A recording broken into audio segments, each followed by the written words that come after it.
got that sauce.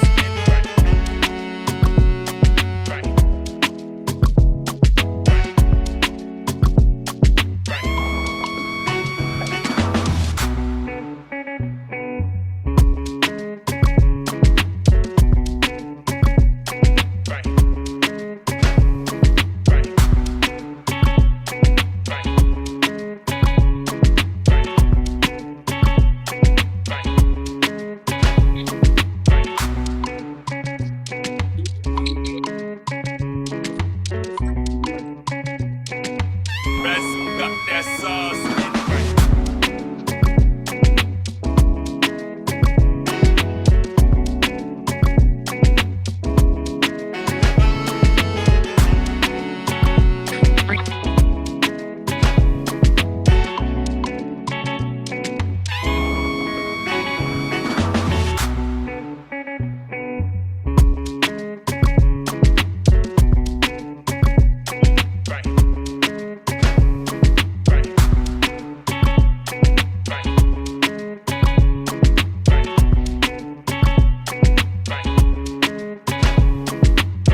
Got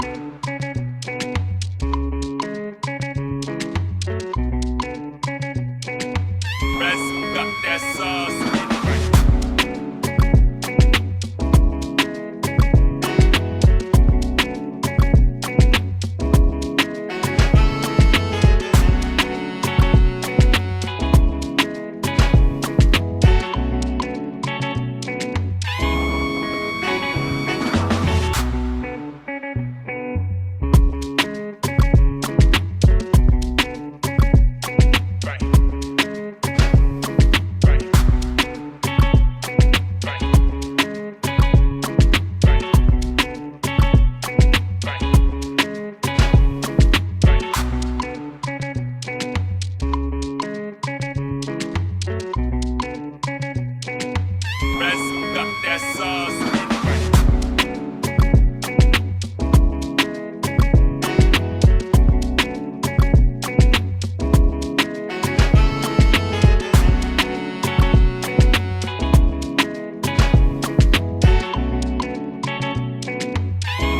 Got that sauce.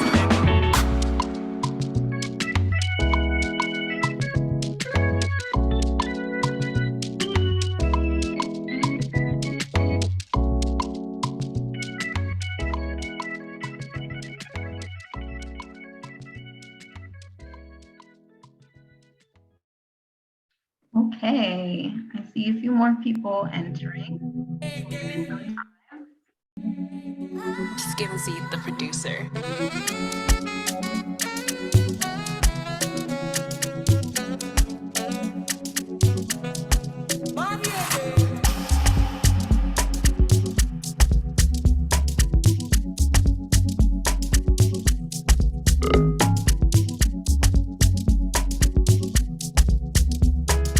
Skimsy, the producer.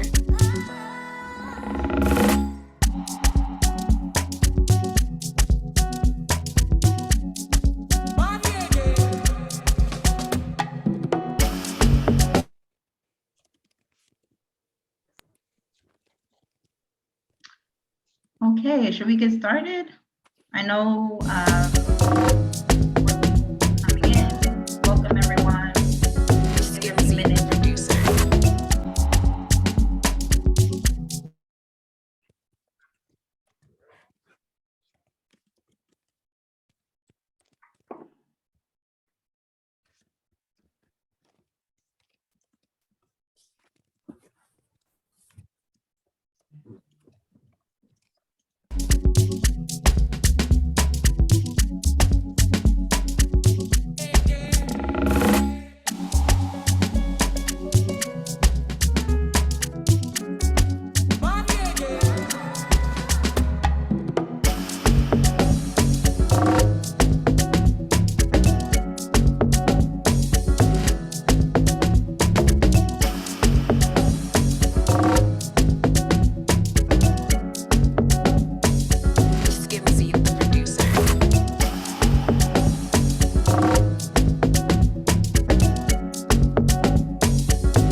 giving it a few more minutes, everyone.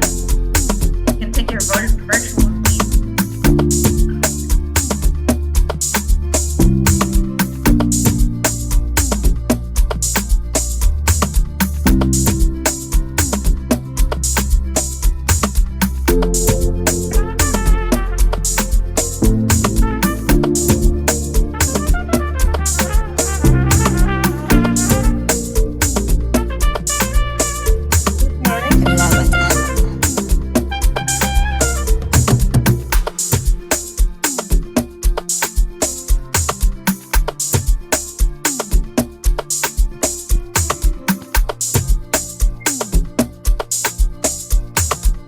Purchase your tracks today.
Purchase your track today.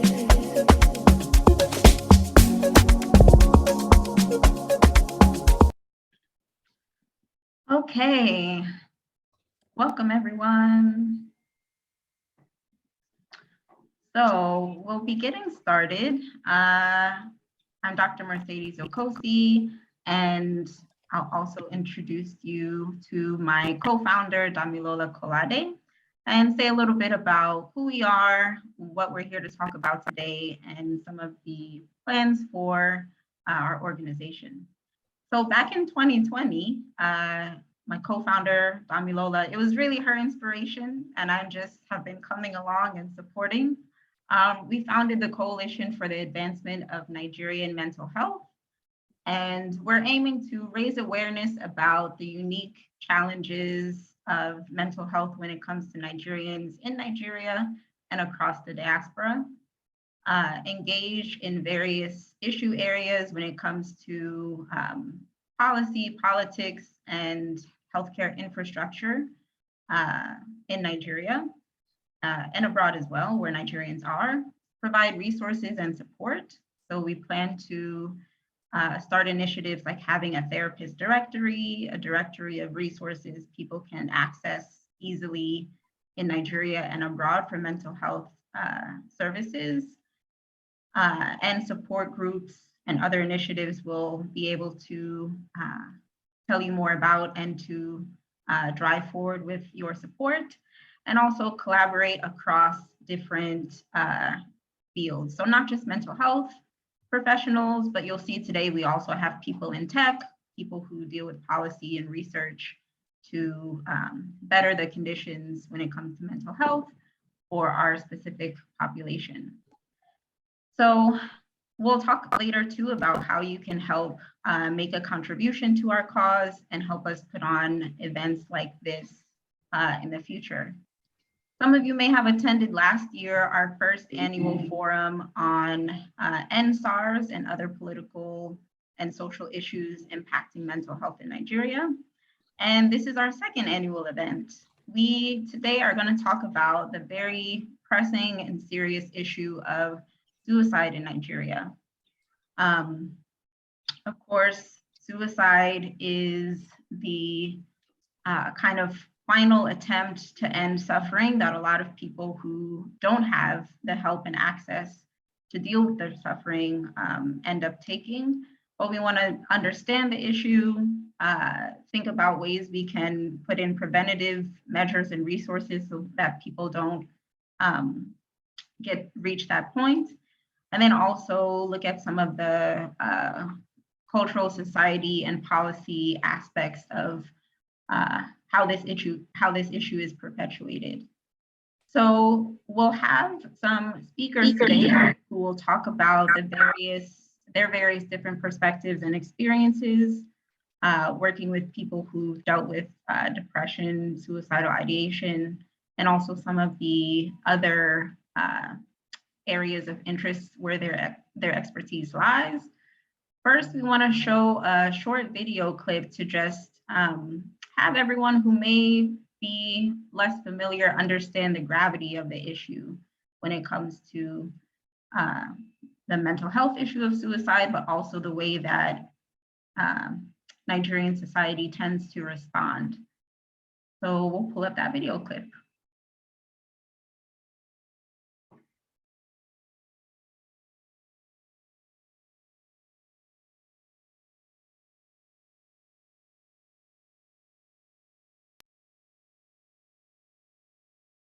He's just 25 years old, but last year, Ifeanyi Ogokwe tried to take his own life after roaming the streets of Lagos, jobless, hungry, and desperate. I was depressed, I was frustrated.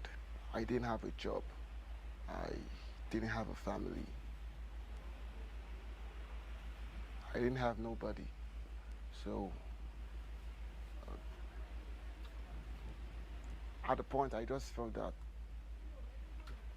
what's the use of living when I just felt that maybe the other side might be better than here. Ifeanyi was saved by passing fishermen and handed to police who arrested him because suicide is illegal in Nigeria. He faced up to 1 year in prison if convicted. When they put me in the cell, the first thing that came to my mind was, what did I do? I didn't kill anybody. I did not steal. What am I doing here? I felt so small. It's my life, not government's life. I was even more depressed. The charges against him were eventually dismissed after 2 court appearances and several weeks on remand. Now, he says, he's disillusioned with the justice system and is speaking out to stop others going through the same ordeal. At that point of our lives, we need love, not prison. Kinds of provisions. Cheluchi Onyemelukwe is a health law expert who is campaigning for a change in the law so that people like Ifeanyi do not end up being locked up at their lowest end. We find that magistrates are willing to discharge if some organization or some good-hearted person comes along and says, I will take responsibility for this person. I believe it doesn't reflect who we are as Nigerians. I believe that it is inhumane, and I know that we can do better than that. The Lagos State Attorney General told CNN that his office does not prosecute suicide survivors. However, local media has reported several cases of prosecutions in the state. We are not aware of any prosecutions. If it was brought to my attention, we would advise against it. The police also have prosecutorial powers. I cannot speak to whether such a trial went ahead. The police need more training, and we are going to do that education process. They are doing the wrong thing if they lock up victims. Are you now hopeful for your future? I'm no longer depressed right now. I have people that if I feel sad, I can talk to them. Desperate to turn his life around, but feels left behind by a system that should have helped him. Stephanie Basari, CNN, Lagos. All right, so as you can see, suicide is not just an individual's mental health concern, but it's also a systemic issue, a political issue, a justice system and legal issue in the case where there's still a lot of stigma that ends up with some legal consequences in the case of that person and many other people. So we will dive into more of all that. We have a keynote speaker who I'll introduce. Dedoyin Ajayi is the co-founder of My Therapist Nigeria, mytherapist.ng. Close friends call her Mama D, and she is a psychotherapist with a specialty in emotional health and a diploma in professional counseling. She's also a certified neuro-linguistic practitioner from the Academy of Modern and Applied Psychology. She has a thriving counseling practice with an average of 22 hours per week, vested in both virtual and physical counseling sessions. She's also a consultant therapist for 2 schools and 1 company. Dedoyin specializes in helping individuals with suicide ideation, depression, childhood trauma, existential crises, and personality disorders. She's also badass with relationship issues. And she's married to her partner in crime, and they have 2 adorable darlings that they sometimes want to give away. Her organization, mytherapist.ng, is a mental health care setup that connects you to vetted therapists, as well as resources for your emotional needs in Nigeria. Mytherapist.ng was founded by young Nigerian entrepreneurs with the goal of providing affordable, accessible, and quality mental health care to everyone who needs it. Their vision is to make therapy available everywhere, as easy as booking an Uber or ordering from Amazon Prime. So let's hear from Dedoyin. Hi, everyone.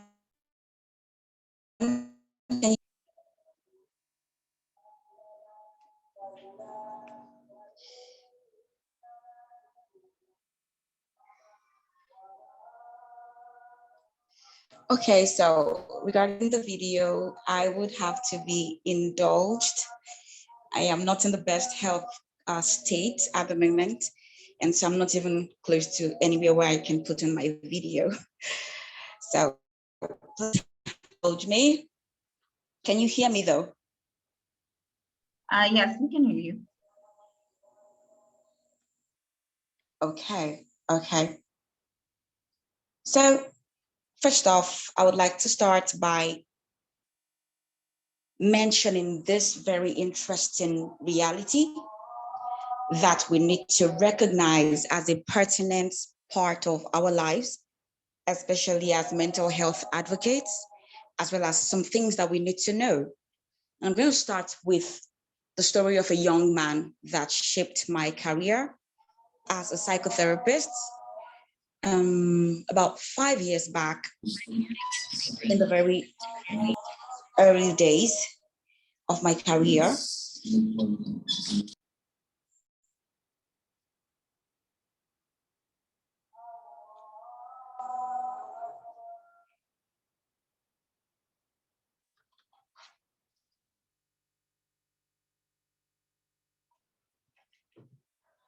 okay, so I'm a little confused about whether I'm being heard. I'm hearing static from my end. So can someone just confirm that they can hear me though? Yes, we heard you up until you said you started talking about your early days as a therapist. Okay, lovely. So about 5 years back, this guy walked into my office and he looked very charming, a big smile on his face, had this easy approach around him, and he scheduled. And the fascinating thing that he said was, I am not in therapy because I need help. I am in therapy because I want to see whether people are still humane. And I was wondering, what exactly is this about? I mean, many times people come to therapy because they need help, but you're saying you are here because you just want to see whether people are humane. So that got me curious. And then he told a story, and the story has become a premise upon which I am assertive about talking about anything that pertains to suicide, the prevention, the understanding of it, as well as doing what we need to do to make sure that things get better in conjunction with all the efforts that everybody can put in. So he said that he was at a point in his life where everything was going horribly, everything that we could imagine, financial issues, terrible, the home front was a mess, the family was not there, he didn't have social support, and he was at a point where he was genuinely just done with everything. And he actually went ahead with the suicide ideation. He didn't stop at ideation. He decided to do something about it. He decided to just take his own life. But the only thing he did was he dropped a mail for a friend of his, hoping that it would just get to the person as evidence or note to, buttress the reason behind his suicide attempt. But thankfully, the friend got there in time. He was taken to the hospital, and this is where it gets interesting. So this is a guy, mind you, who is at a very low point, had decided to follow through with the suicide. So it was no longer suicide ideation. He had done the do. And he wakes up and finds this group of prayer warriors by his bedside, praying that God should return his soul, and he opens his eyes to this sight, face value wise, it looks like a scene where people are just supporting their own and trying to give him all the emotional strength they can offer. But then the moment he regains his strength, one of the spiritual leaders takes him to the house and they begin to quiz him as to why he did what he did. Why would you do that? Why would you take your own life? Do you realize how terrible of a sin you've just committed? Do you understand the impact, the gravity of what you've done? Not a single consideration for the reasons. The questions were questions, but they were not questions that were meant to have answers. They were badgering him into admitting that what he did was wrong. And so they told him to his face, if you had died, you would have gone to hellfire. Yaddy, yaddy, yaddy, yaddy. It all went on and on and on and on. And he said to me, he said, Dedoyi, at that moment, I realized that I saw no need to have survived. There was no point whatsoever. Like, that was the moment that he felt in himself that something died. So before, the attempt at his life was his mental health caving in, low serotonin, coupled with all the emotional triggers that had weakened his mental immune system. Now this guy had followed through. By a divine stroke of luck, he's still alive. And the moment he truly died was when those words were uttered. So the premise of this keynote speech this evening would be to just pretty much emphasize on the damage a lot of people do, especially mental health advocates, in the process of making things better, in the process of avoiding the very pitfalls that led to the suicide in the first place. So that guy came into my office that day on someone's recommendation because he said this was the last thing he would do before he officially did it again. And this time he was planning to do a clean job. It was never going to be a case of dropping any notes. He wasn't planning to do anything. So no wonder he was so joyful. Do you know what it means for somebody who has resigned to killing themselves to walk into your office and look very peaceful and zen? And that is the first reality we are faced with. A lot of people are out there that would never, ever look suicidal. I know we say it, I know it sounds cliche, but that's the truth. It is the painful, burdensome truth that we all have to come to terms with, that we all have to grapple with. I've talked to mental health professionals that hold it down for people, medically speaking, and in the mental health space, who are having suicide ideations themselves. That means there's no one beyond the bar. There's no one that is exempt. And the typical smiley face is a proper fitness card, is a proper fit card for somebody who can end it the next moment. So back to this young man, we commenced therapy sessions. And on the second session, he said, all I wanted was just to know that people genuinely cared. But it was like I became a project. I became this project they wanted to fix. He said, there is this aura around you that doesn't make this look so much like a session. So that was the building block for his recovery. It was simple. This man wanted to feel loved, wanted to be reminded that humanity was not about the complexities of projects. It was about breaking it down to his level enough to empathize with what he was going through and hold space for him emotionally. So what's the first thing I need us to understand in this summit this evening? Number one, we need to come to terms with the fact that the suicide prevention space needs to stop treating it like projects.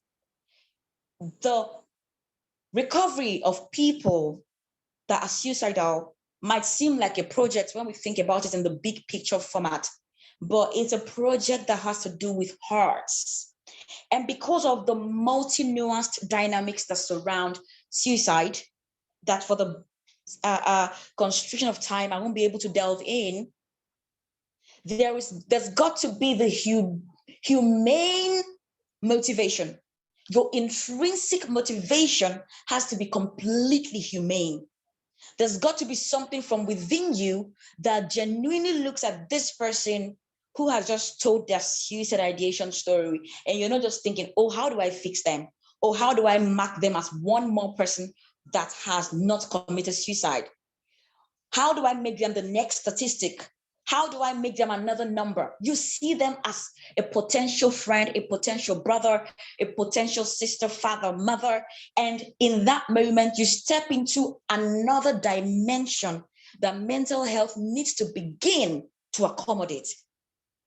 That is something we are dealing with. I have a lot of suicidal people that come into my DMs and tell me, I tell people I'm suicidal, and they tell me it is not an option. But it is an option because I can see the different alternatives to doing it. And so I went to speak somewhere about this same topic, and the convener of that organization, of that event, actually wrote a book that says suicide is not an option. And the first thing I did was call him in private and tell him, see, this book is a good thing, but the topic is going to be a problem. So you want to review the topic. And he was very calm about it. He sent me the whole book, and they did a complete revamp. So that takes me to the next point. We cannot afford to stigmatize suicide by making it look like a wrongdoing.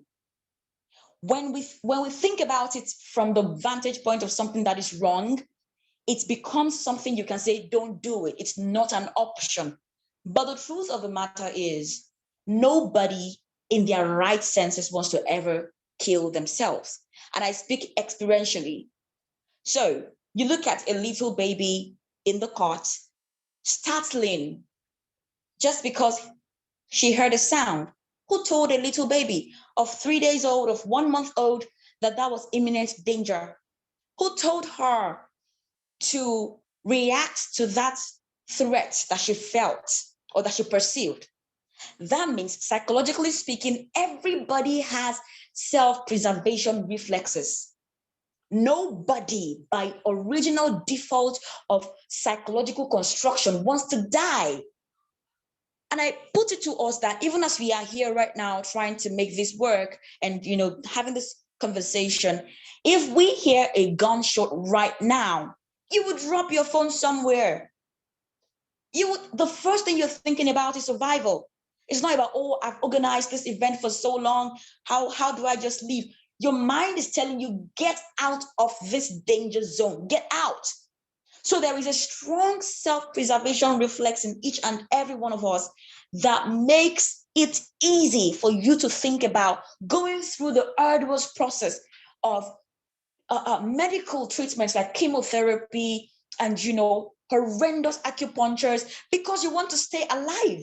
You don't want to die. So they tell you, oh, this process is going to hurt a lot. It's going to do this to you, but you don't mind because you don't want to die. What does this tell us by extension? Suicide is not about whether it's an option or not. It is a spill. And so when you see it as a spillover of a mental dysfunction, the entirety of the conversation changes. We see things in a new light completely. The resolves that we make, the resolutions are more wholesome, healthier. All right. So let's do away with that sentence. Suicide is not an option is a redundant statement to make where suicide prevention is concerned. So I want to quickly mention, for the sake of this conversation, is the fact that there's a lot of work to do, a lot of groundbreaking work to do. You know why? Because naturally, it takes you to be at the very end of your rope to come out to anybody and say, oh, I want to take my life, or to write. And that means that if we are being sincere with ourselves, even right here in this group right now, we can have one or two people that are actively considering suicide, but are too mortified to even admit it to themselves, not to talk of admit it to somebody else. And so it means that a huge majority of people who are thinking suicide will never talk about it. And so people, by extension, compromised lifestyles, a lifestyle that is one leg in, one leg out. And so when you understand the gravity of a problem, when we understand what we are dealing with in all its entirety, it brings a sense of urgency into the conversation. It redirects the approach to research. It makes you want to even reconsider the whole therapy process. It makes you want to reconsider the way many people view their clients, especially the therapists who are in the house. A lot of things are going to be put into perspective. I've had clients come to therapy for relationship issues, or I have an issue with my husband and I want to talk about that. And then 3 weeks down the line, they are telling me, okay, they're doing, I think I'm comfortable enough to tell you the truth. I've never been happy. Every day I tell myself, you did it, you stayed alive today. And these are people who are doing great things out there. So what then does that mean for us? It means that we need to actively put together an anonymous structure where we can have larger propensities of people opening up about their suicidal struggles. You can say, oh, call me on this toll-free line, yada, yada, yada. And then you're asking them, oh, what's your name? If I'm suicidal, Dr. Mercedes, I don't think I'm going to call you, because you're going to be like, what? You spoke about it just yesterday, and I'm not sure about your capacity to handle that kind of information. So what do I want? I would like some anonymity where I know that I can do this without having to reveal my identity. And that right now is a very gaping need in the mental health space. All right. So these are the pointers that I feel would move us forward on a very distinct level where all this is concerned. All right. Now, to wrap this up nicely, let me just address the issue of suicide itself in a few minutes, and then I'll hand in the mic. The first thing we need to understand is the fact that when we look at suicide, it is a condition that will never announce itself to whom it's about to plague. And so that means that we need to start calling it what it is. And it is when we come out as advocates to outrightly call it what it is, a mental illness or a spillover of a mental illness, that people will be more sympathetic to people who come out and say, oh, I am suicidal. All right. The second thing is, there is nothing as amazing as having first aid skill sets, first aid counseling skill sets. I remember clearly that there was this very day while I was in school as an undergraduate, and I got a call that one of my friends had taken this very, very horrible substance. I can't remember whether it was hypo, but it was one of this bleaching stuff. And they said she was already foaming and whatever, and that she was panicking because now she had taken this thing, but she was panicky. And then the people around her were asking her, why would you take it? Why would you take it? Now, everybody was frantic, but the question was, asking her why did she take it at that moment would not do anything. There was no point.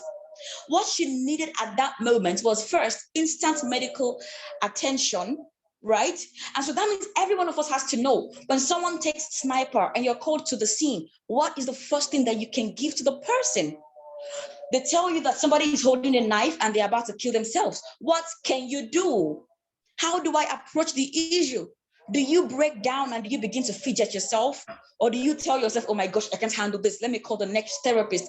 Between the second that you're thinking of calling somebody and the next one, anything could have happened.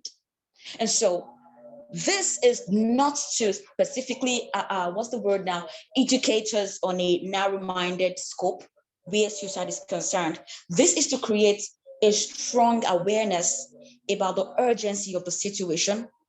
From an experiential point of view, I still spoke to a suicidal client today. That's why I'm telling you, it's an experiential urgency, right? And this is to help us realize that this kind of events are the kind of events that we need to have, and we should emphasize action points, objective action points that can make such meetings, these meetings, productive. And it won't just end as conversations, productive, and it will be able to help the very people for whom we have gathered. So with all this said, thank you very much for joining this conversation. Suicide is beatable. Suicide is consistent in its approach at debilitating the mental illness of people, but it is beatable. We can win, and we all just need to come at it from a humane point of view. Thank you. Thank you so much, Dedoyin. I particularly loved the part of your talk where you challenge the idea of when people say that suicide is not an option. And I find too, in my experience, that when people are at that point, it's because they feel like it's their only option left. And if we can have structure set up so that even a layperson, a community member, knows some of that mental health first aid that we'll talk about later, people can feel reconnected and feel like they do have options to experience connection again in their lives and meaning in their lives. A couple of questions for you before we go to the break. You mentioned things like anonymous hotlines and mental health first aid. Are there other particular areas or mechanisms where we can leverage non-mental health professionals to know how to respond or provide care, especially given that in Nigeria, there are a small number of accredited mental health professionals because of some of the stigma still? How else can we leverage non-professionals? Okay, thank you so much for that question, because in the large scheme of things, we need all the arms that we can get on deck. Everybody can do something. So yes, it's a very, very helpful question. Now, the first thing we need to understand is when we look at the scope of the caregiving space, it is made to look like the job of a few specific people.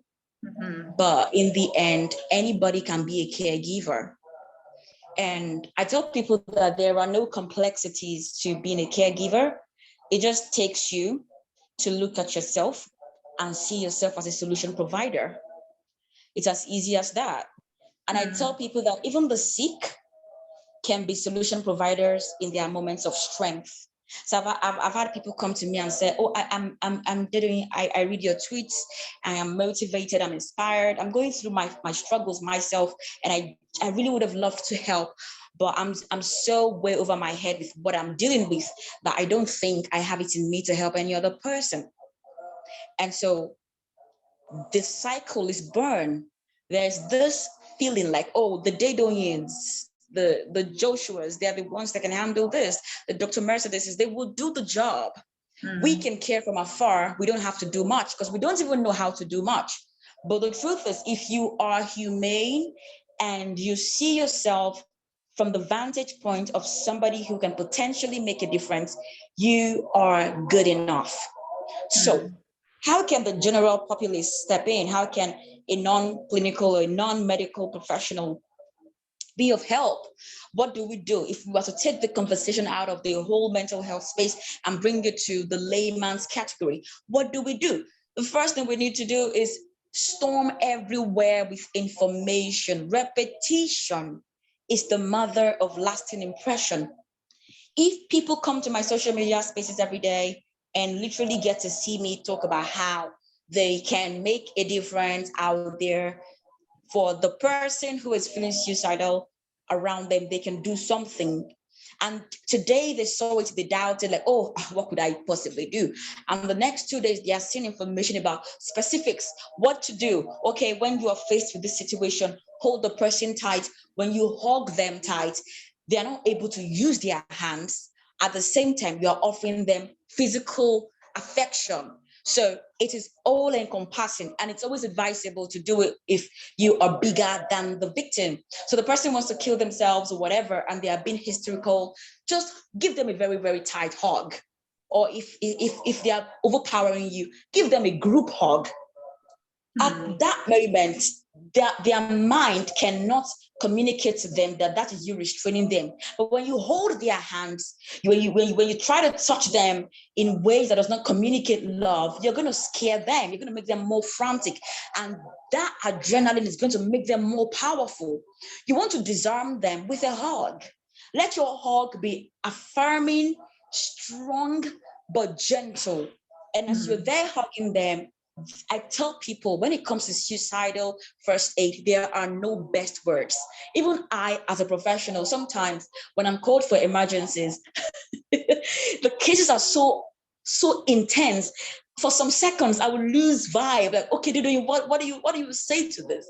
What do you say to this right now? So there are no right words. Trust me, there are never right words. So that's the first worry that people have. Like, I don't know what to say. I don't know what to do.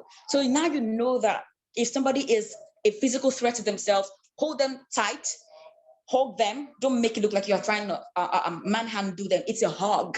It's a hug. You are just holding them really tight. And the next thing is, whatever comes to your head, say it.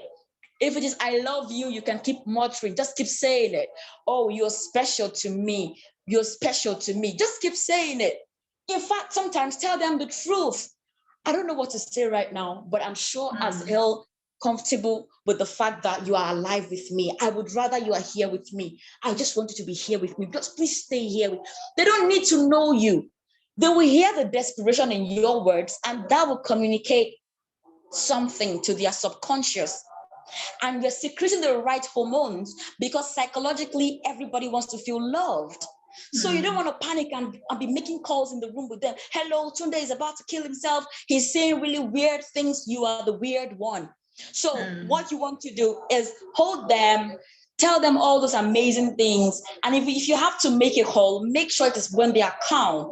But I advise, don't even make a call around a suicidal person. Just send a message. And I love the topic for this conference or this summit, S.O.S. It's beautiful. So I personally have a what's the word now? A code. If you send red in capital letters to my hotline, regardless of what I'm doing at the moment, I will pick it, or I have people assigned to the number to pick it. And so you've got to be able to send emergency messages. These are things we can teach people. When people feel equipped with information, and it does not look like so much psychological and psychobabble, they would be able to do something about it. And guess what? Even suicidal people that I have taught these skills to attested to using it for themselves. Like they said, in that moment, they have to hold themselves tight and say those things to themselves, like, okay, I know you want to do this right now. Like, step out of yourself and talk to yourself in third person. So the point is, everybody can do something. You just need to admit your humanity enough to be able to humbly do what needs to be done in that moment of intensity. And beyond the whole on-demand process, there's also a lot that can be done outside the on-demand process. What about this kind of conversations hosted on Twitter Spaces? This kind of conversations where people can actually get to talk about these things, their thoughts about it, and be reoriented right there and then. And to be emphasized that they can also do something. That for me is a subconscious mental conditioning that will go a long way. Yeah. Thank you for that. It definitely says a lot about how when people are in crisis, they feeling equipped makes a big difference, whether it's for themselves or someone witnessing a crisis, feeling equipped with some of the things you mentioned to do physically, some of the verbal things they can do to get the situation under control. Things that anyone could potentially do. Is definitely good to know some of those tips. One last question for you before we transition. You said a little bit about some of the culturally specific stigmas around suicide, especially in your case example of how people responded to the person that woke up from their attempt with a bunch of judgment and questions. Are there any other examples of culturally specific Nigerian stigmas around suicide that you feel like are inhibiting a lot of the progress we can make? Oh, definitely. So if this was a seminar or a psychological class, I would have mentioned that there are stages to suicide, right? And one of the stages, or the last stage, is the helpless stage. Now, I want you to realize that everybody wants to have a sense of control. As we are here in this meeting right now, if where you are, for those of us who have our videos on, if for whatever reason your power supply trips, you would feel a sense of restlessness. Something in your emotional state is going to be naturally, inevitably altered. Why? Because you did not plan for that. You did not imagine that could happen. You've probably put everything in place. You've set your camera before the time.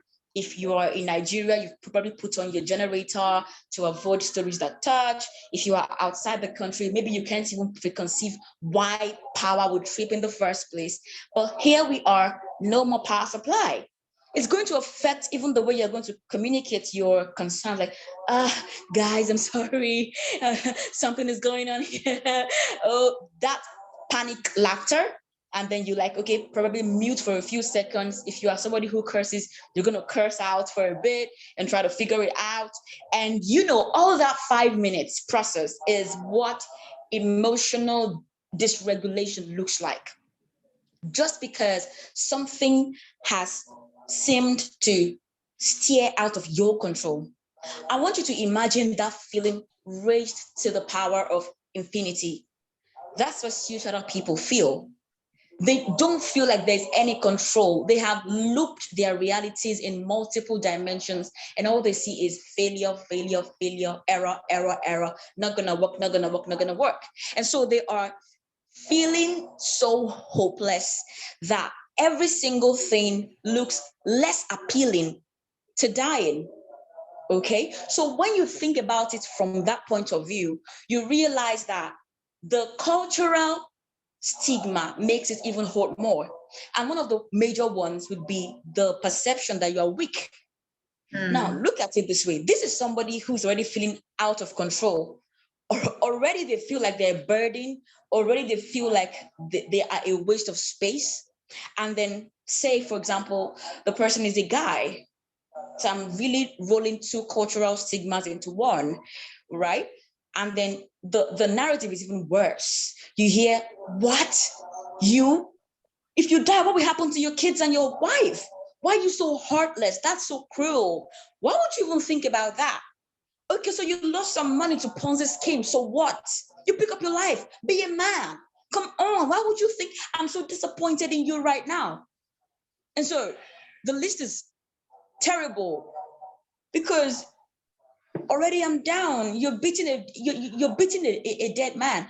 Why are you telling me that you're disappointed in me? I'm disappointed in myself, enough for the both of us. So one of the greatest cultural stigmas globally, because I have clients from other countries who have attested to this as well, is you are perceived as weak. You're perceived as a weakling. And another part of suicide prevention that we should know is that people who are suicidal have reached their frustration threshold. It's like weighing Coca-Cola in capacities. We have 50 cl, we have 100 cl, and it doesn't matter if your container is 100 cl. If my capacity is 30 cl and I am filled up, I can feel like committing suicide. It doesn't invalidate my pain. So sometimes you hear why people want to commit suicide and you cannot relate. Your boyfriend broke up with you, so what? Go get some ice cream, girl. Celebrate. Take a day out. Go to the beach. Go on a solo date. Why would you want to kill yourself over a boy? How dare you? But for her, the frustration threshold had peaked. So that's the first one, the feeling that you're weak. The second one is the male stigma. Oh, you're a man. Come on now. What are you talking about? And so we have a lot of men committing suicide. I don't think it's a secret anymore that the CEO, I don't know whether it's the CEO or the co-founder of Buka Hut committed suicide recently. And that was a very jarring piece of information to me, because when you think about it from worldly standards, oh, this guy is doing well for himself. He's got a good job going, a good business. So on what basis? But a mental dysfunction is a mental dysfunction. And so just imagine if he had told a few people and all he got was, come on, man, you just have to pull yourself together. Pull what together? I don't have control. I don't even have the ropes in my hand. What am I pulling together? So that's the second one. The third stigma, apart from the religious stigma, which is the all-encompassing, of course, the third stigma is the stigma that comes with going for therapy, seeking help. And this one breaks my heart, because we don't stigmatize one another for going to the hospital. But then we draw the line when somebody says, oh, I'm seeing a therapist. And it gets so bad that people weaponize it like, oh, go see a therapist, you sick in the head, you sick. Or I hear people weaponize when they hear their partners are in therapy. Go, maybe you should just go and die. You're useless. I mean, you're even in therapy for 6 months, nothing has gotten better. So that is something that has become some sort of stigma, which is very, very tragic and unfortunate. The last one is the one we are all conversant with, the religious card. It is crazy. The narrative surrounding it, one of them is you go to hell if you commit suicide. Ladies and gentlemen, it's not true. It's not true. It's like saying somebody who died of tuberculosis will go to hell. The fact that you took your hands to kill yourself does not necessarily make it something that is a wrongdoing. Because the same way a madman, a lunatic, according to the words out there, because it's ableist, right? But for context, the same way a lunatic would slap a woman and say, oh, he was not within his mental capacity. That was why he did what he did. Is the very same mercy we should extend to somebody who kills themselves. So if you can forgive a madman for slapping you, then who makes you the judge over me for attempting to take the pain away the best way I know how, by snuffing life out of my wretched self? That is how it looks to them too. So the question here is, why are you validating the fact that it's a sin? It's a conversation that we're not comfortable with, especially those of us in the Christian and Muslim faith, but it's something that I don't hesitate from talking about. I'm not asking you to not to hold on to your faith. If it works for you and is a motivation to you not to kill yourself, that is good. I like it for you. But do not extend that belief to somebody else and come on social media and somebody is grieving their son who just died. And then you are writing under the tweet that, oh, the only painful part about this is your boy has gone to hell. I mean, where is your thread of humanity? So that's how callous religious dogmas can actually influence your compassion level at the expense of somebody going through a truckload of pain. All right, so these are the four major ones: weakness, the the manhood narrative or the male narrative. The third one, I can't remember what I said anymore. But the fourth one, yes, therapy, stigma. And the fourth one is the religious trauma, the religious card. And these are the major four. Yeah. Thank you so much. I think that really highlights a lot of things that people have probably seen and experienced in their own lives when it comes to maybe their own mental health or how they've heard family talk about mental health. So I think we can challenge those things when we hear them come up. For now, we'll take a short intermission to talk a little bit more about the Coalition for the Advancement of Nigerian Mental Health, CANMA, and how you can continue to support us before we go on to our next speaker. So like I mentioned, CANMA, we're trying to put on more events like these to have important conversations, as well as develop resources and listservs and directories where people can easily access mental health care information in Nigeria and abroad. You can contribute. Some of you have already donated through the Eventbrite, and we thank you so much for that. Any amount would help. If you are able to use Cash App, Venmo, or Zelle, you can use the information on the screen now to send any contribution that you would like to. You can also follow us on Instagram at @weare_CANMA to look out for future events and announcements that will come up. And so we'll give a few minutes break and then we will, well, actually, I think we can move on to our next speaker now for the sake of time to keep on schedule.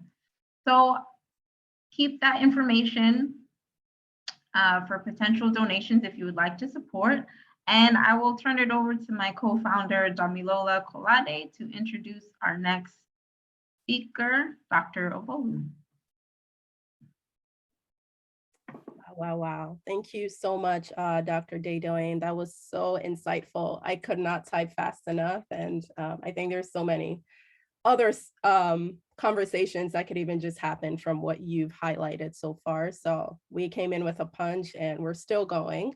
So now we're going to, keep on track. And I have the pleasure of introducing Dr. Raphael Ogolu. So fun facts, not really, but some of you may know I'm working on my dissertation right now. So it's around suicide in Nigeria. And I was just doing, my own research and scoring the internet for resources and things like that. And I happened to come across SERPing, which is the Suicide Research and Prevention Initiative directed by Dr. Ogolu. And so I came across their page and it was just very, very, I wouldn't say it's a coincidence, right? Because we also had this event going at the same time. And they so kindly invited me to an event that they were having. I realized it was 5 a.m. our time here, but y'all, it's okay. I got up and I attended, and it was so powerful because what they were doing is actually inviting students, right, in school to kind of come up with their own research ideas that would eventually be mentored, and they will get to actually go on to conduct this research. And so everyone had their presentations so well presented and eloquently done. I think the director of the CDC for Nigeria was also there, but it was just so humbling for me to see what they're doing in terms of moving future generations forward and to center research. So all of this that we're talking about here, research is really an important factor. And I'm really grateful to have him here today to be talking about research and talking with us in this conversation from that angle. So I will go back and just share about Dr. Golu. Dr. Golu is a consultant psychiatrist and has been for over a decade, and he is the coordinator of the Suicide Research and Prevention Initiative, also called SERPING, which is the most structured suicide prevention initiative in Nigeria. They also provide hotlines for suicide crisis situations, amongst other things that they offer. He is also a teacher in training to many doctors who are now psychiatrists excelling in different parts of the world, and he continues to mentor them. He also has a vast management experience, having successfully owned and ran a private psychiatric clinic for over a decade, taking ownership of the facility at a time when private psychiatric practice was not deemed lucrative. So please help me to welcome Dr. Ogbolu. All right. Hi. Okay. I wonder if you can see me. Okay, yes, now Can you hear me? Okay, all right, yes. Nice to have you. How Yeah. are you doing, Dr. Ogbolu? Nice. I'm all right, I'm okay, yeah. Yeah, awesome. Glad to be here. Glad to Yeah. have you. Glad to have you. Well, we have some time and I wanted us to talk about research because I've really gotten interested in this and really curious about the work that's going on in Nigeria about research. So can you just tell us about how SERPIN came to be?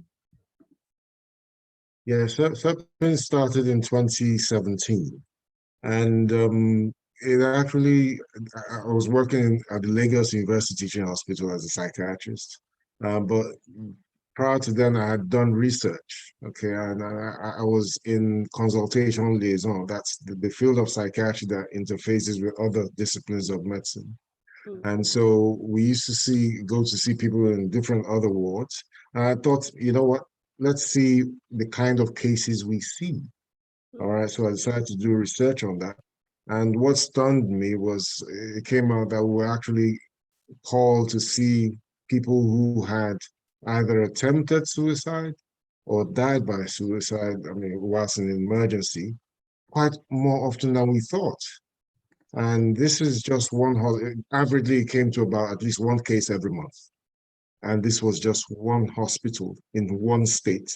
And that just got me like, wow, what's happening here?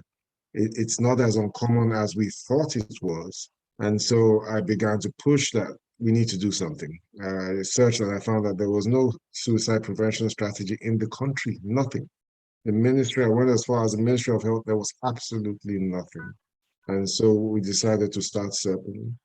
Unfortunately, it took a while to kick off, but then I then lost a colleague, okay, a pediatric surgeon, okay, who died by suicide. And that was, I mean, it was shattering because at the time I was the chairperson for the consultants in Luth, okay, all consultants. And this is someone I knew. And it really hit hard. And that's where we kickstarted SERPIN. And it started initially as an initiative of the Lagos University Teaching Hospital, but then we realized that we began to get calls from other states. And so we decided to enlist, recruit consultants, psychiatrists, psychotherapists, psychologists, and other people from different states. And so right now we are present in 35 states of the country, including the FCT. So what happens, if you call, we just link you up to the person who's nearest you, the mental health professional.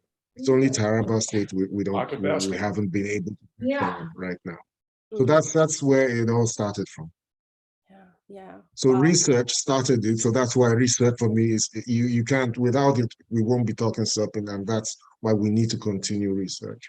Right. No, it is so important and it sounds relatively new. So it sounds like prior to that, there was really like nothing structured in place around suicide.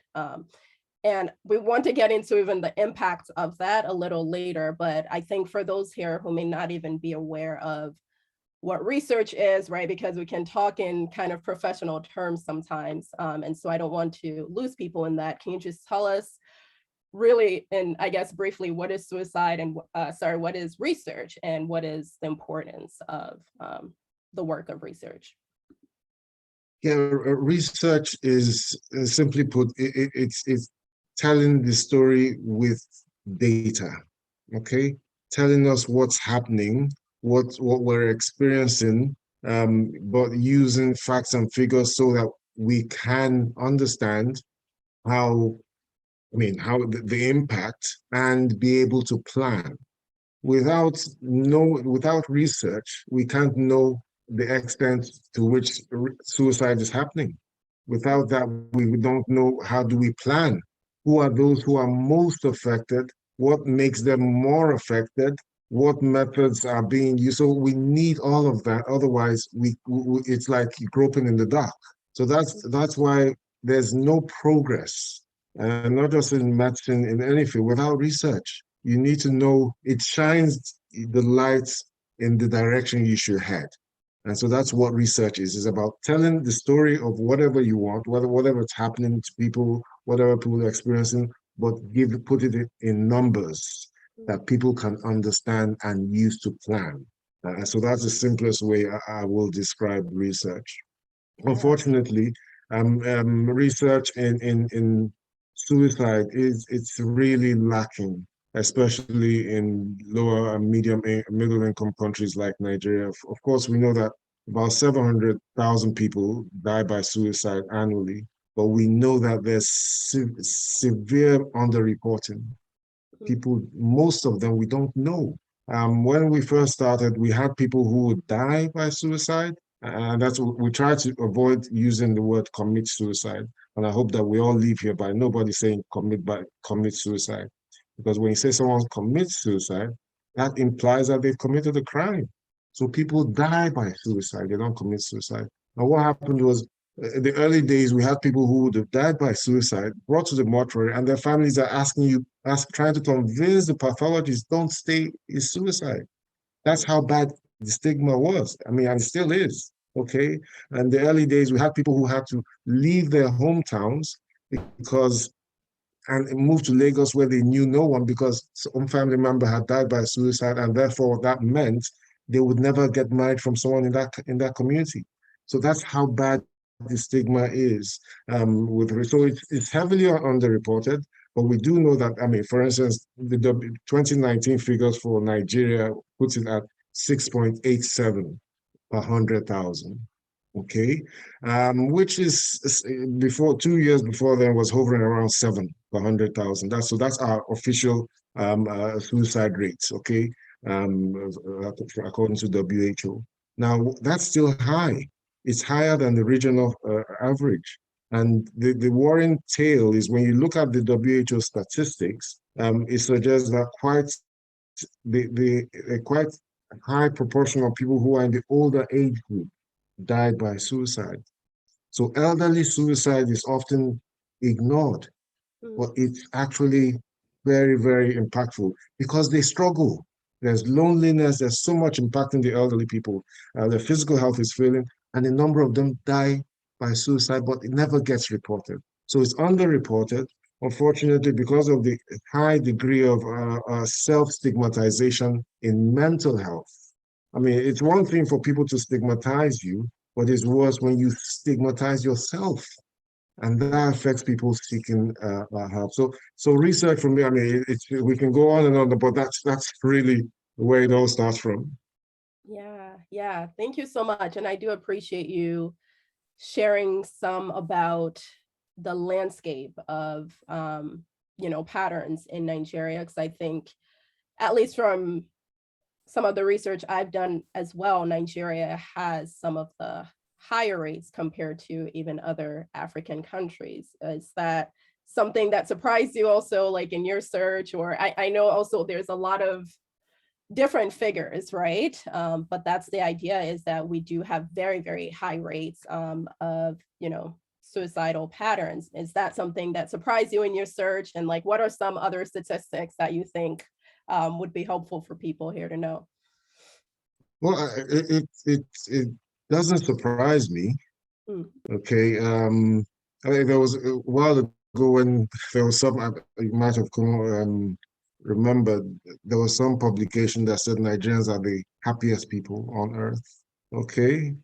And people never just took it. That was not true. That isn't true. Okay. That's not what that research found. What it found actually was that we're one of the most hopeful people on earth. And so people equated hope to happy. No, not happy, but hopeful.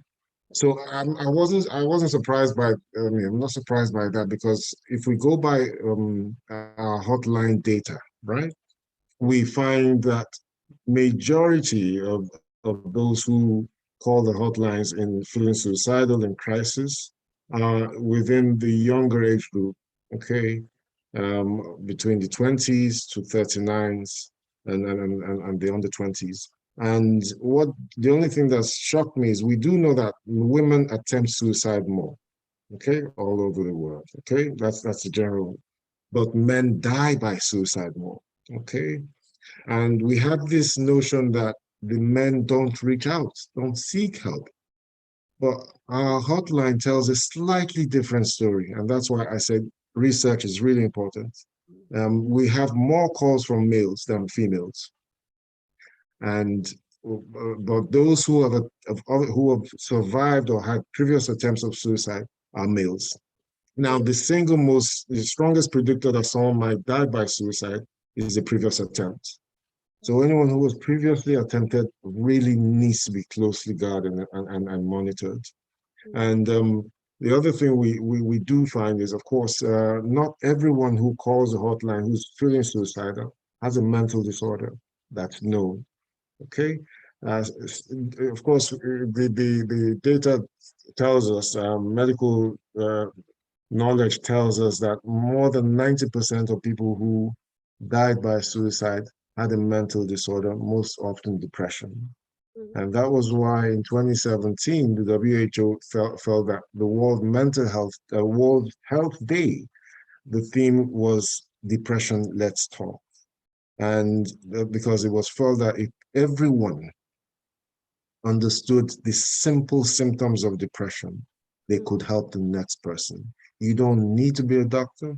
You don't need to be a psychotherapist. All you need is, and it's very simple. And if we could do that and transmit that, just as Dedoyin was saying, repeat the information, let people get to understand. All people need to do is they want someone to talk to. Yeah. That's all. So you don't need to have the degree or know what to say. Just listen to them. The number of people who call the hotlines just want to be listened to. And you could have someone on the hotline for over an hour, and they just need to, that psychological pain, which is real, is different from physical pain, but people actually feel psychological pain, and they just want to talk to someone, feel heard, and feel validated. And that's all. Right. Thank you. There's something about that humanity piece of it that I think we'll just keep going too. Like, it is complex, but I think we don't have to complicate that fact that we're all humans and we can empathize, with some of the sufferings that people are experiencing. And you have talked about underreporting. So I did want to talk about a little bit, because a lot of information that comes is through media, right? Just because there has not been a structure in place. And so a lot of information about reports have been coming through media. And I'm curious about your thought on that, but also the piece about criminalization as well, and how that is added to underreporting, right? So in essence, I would just like to know, what is like the status on this criminalization part of it, and how do you feel like that has impacted how people are reporting? Yeah. So just the video you played initially, all right, the lawyer. Right. She has an organization called CHILD, and they're one of SERPIN's partner organizations. And there was some young chap who'd left Ibadan, who came to Lagos and then decided to end his own life, and then was rescued, and then was taken to prison, okay, and then taken to court. And that's where we first began to collaborate.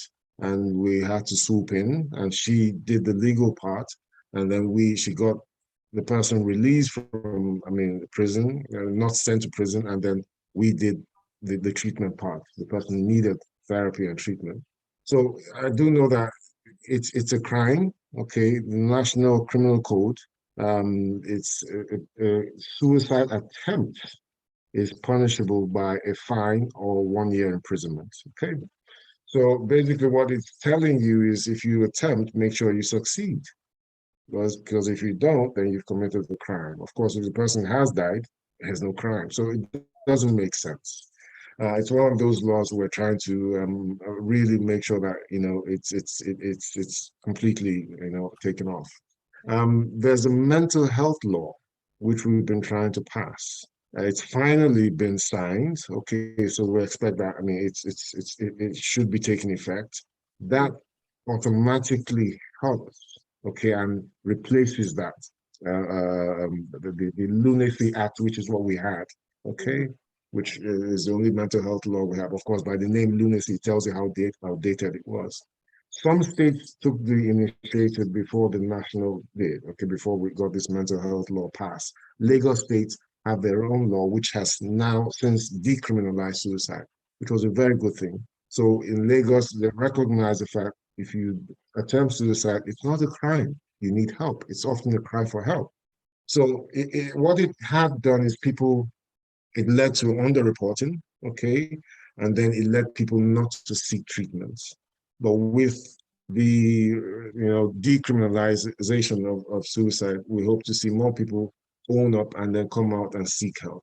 And so it also makes people feel more of the self-stigma I talked about, because if you make people think that, oh, this is a crime, what you're doing is a crime, then it doesn't help them seek help.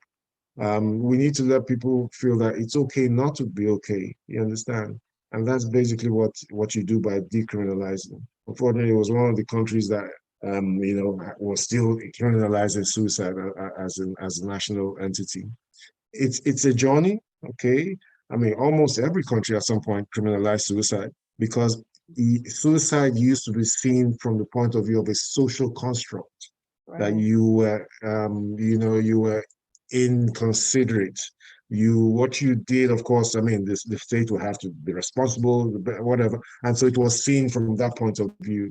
But since we understood the medical background to it, a lot of countries long ago have since departed that social construct. So we're hoping that once this mental health law becomes fully operational, that shouldn't be a problem again.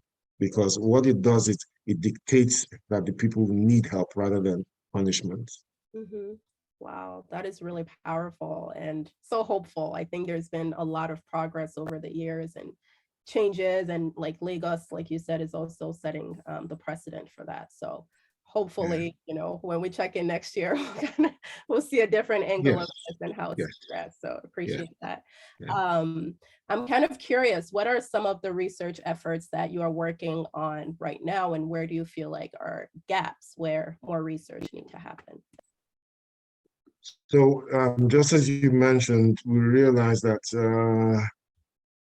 the gap is people don't get into mental health and suicide research as much as they should. And the reason why is because of funding. Okay, most research in Nigeria is self-funded. Okay, most academic research, people who are in academic institutions, usually universities, medical schools, they research because without research, they can't get ahead in their careers. They can't become professors, okay? And so because of that, they often self-fund the research. Now, it's something that they need for their own personal development. But research shouldn't be just based on that. It should be because you need to make a change. You need to impact on the health indices of the community, of the society. And so funding is the biggest challenge. And so because there's no funding, only people who are passionate or who understand it will get involved. And that's why what we thought from the program you mentioned, which we did, we thought if we begin to involve people from secondary school to feel comfortable in research, understand the basics of research, and then it's no longer something when some people hear research, they think, oh, some big stuff. No, they want to, no, it's not. Simplify it, make them introduce it to them that early, and then begin to introduce to them the concept of research in mental health. And so what we're hoping is that through this mentorship program that we've started this year, we will get young people who begin to plug that gap, okay, fill that gap and feel comfortable discussing mental health, comfortable doing research in mental health. I think because we've had quite a number of, I mean, the youngest caller we've had to our hotlines was a 9-year-old, okay, who was suicidal. So it's not, we know that even children, okay, have, just as the psychotherapist said, people don't bother to make sense out of why someone feels suicidal. That it doesn't have to make sense to you. It doesn't. Don't even attempt to make sense out of it. It makes sense to them. It's their pain, not yours. That's because I mean, when the 9-year-old call, people feel, what's a 9-year-old thinking about? You know, suicide. No, that's not your headache. Understand them. Don't, because the moment you go with that approach, person shuts down. So, so what we're trying to do is bridge that gap by getting young people involved, okay? And it's mostly funded by, I mean, SOPIN itself, with a few philanthropists. We want to push that and try to make it an annual thing where young people get involved in research. And the truth is, I mean, they come up with creative ideas that you don't even think of because they operate that space. They know why their colleague in class is feeling depressed and suicide. So they probably will come up with solutions that we never thought of. And so that's the approach that we've decided to go with, and we're happy to collaborate with people on that. Wow. Okay, you hit right on my next question because that was going to be it. But listen, we will put Dr. Golu's email and everything up on the slides. But I think I'm so glad that you spoke about even instilling research in young people as soon as we can, right? And I tell a lot of young people around me, I don't care what it is you're majoring in, even if you like engineering, if you like to, I don't know, if you like education, whatever field it is, there's something about curiosity and wanting to know more than just what the basic is. And I'm really glad for that. And I'm grateful for my own research mentor. She's here somewhere. I'm glad for that. And yeah, I do want to know more about the collaborations. And I know Mercedes is keeping me on time, but that's one thing I would be curious about because you talked about lack of funding. And I know that there are people who would want to collaborate even like on an international level. And I'm wondering like, what are some rooms for collaboration or generally, like, what would you say about that space? There's a lot. One thing that I think we could really do with, okay, all of us in the suicide prevention and mental health space is a lot more of information dissemination, okay? I understand the whole concept of, I mean, a lot of people are doing things on social media, but I think one untapped, well, not untapped, but one powerful tool is radio. And online radio is really, I mean, something that's powerful. And so we're looking for collaboration in such area to further this information dissemination. Another one is training. People need to be trained. I mean, there should be training for different kinds of people, lay people, okay? To become, I mean, you know, for the mental health first aid, and then one for, you know, more specialized people. So those are a lot of areas for collaboration. There's collaboration on the hotline, okay, crisis management as well. That's something that could be done. And then technology is key. Recently, I attended a suicide conference in the UK, and I was massively impressed with someone who's not has no basis, I mean, no background in mental health, but who's come up with what's it called? It's something you can download onto a system for an organization, and if anyone searches anything on research on suicide, it flags that person up. So, and I think that's something beautiful. It's massively beautiful. We're trying to discuss with them and see if they could bring it to Nigeria. It's massive because a number of people who have died by suicide have actually researched. Most people who've died by suicide would have said it to someone, which would have made it known. But the problem is, just as she said, religious people say it's not your portion. People dismiss them even when they try to talk to people. And so some of them do online searches on how, I mean, of course, unfortunately, there are websites which will tell people how to die by suicide step by step. So when people search these websites, this IT application immediately flags them up. So those are things that we should be talking about for the next generation and how to move forward. So it's all those collaborations we're really open to. And that's, of course, research as well. Wow. Thank you so much, Dr. Golu, for coming out, and we really appreciate your work and what you have done to set up the structure and really make research a part of this effort. And just like you said, I think we can all do something in whatever space we're in, and we're happy to have Joshua Koya here with us, who's in the tech space. So I think that just really hammers it in that we can all kind of bring out our own best in this way and contribute from where we can. So thank you so much for joining us, Dr. Golu. Again, we'll have your Serpent information down below for anyone who wants to get more in touch. And we will move on to our next segment. Thank you all. Thank you very much. Thank you. Yes, thank you. That was great. I definitely got a lot from that in terms of the emphasis on research and things that we need to know so that we can make plans to improve a lot of the structures we have in place. And some of the innovations that Dr. Obolu talked about seem very interesting. All right, our next speaker is Jeffrey Obiekwe. He is a licensed professional counselor in New Jersey with extensive experience working with adolescents, adults, and families in diverse levels of care and treatment settings. He's also a certified cognitive behavioral therapist. And as a therapist, he provides a safe, supportive space for individuals to process their thoughts and feelings, seeks to empower his patients, foster self-awareness so that they can accomplish their goals and live healthier lives. He holds a master's in clinical mental health counseling from William Patterson University and a bachelor's in public health from Montclair State. He currently works as an assessment clinician at an outpatient clinic and a staff therapist in private practice. Areas of interest are clinical assessments and evaluations, cognitive behavioral therapy, dialectical behavioral therapy, structural family therapy, chemical dependency, trauma-informed care, Black and Indigenous and people of color, cross-cultural therapy, and relationship codependency, lots of interest. Jeff is a member of the American Counseling Association and National Certified Counselor.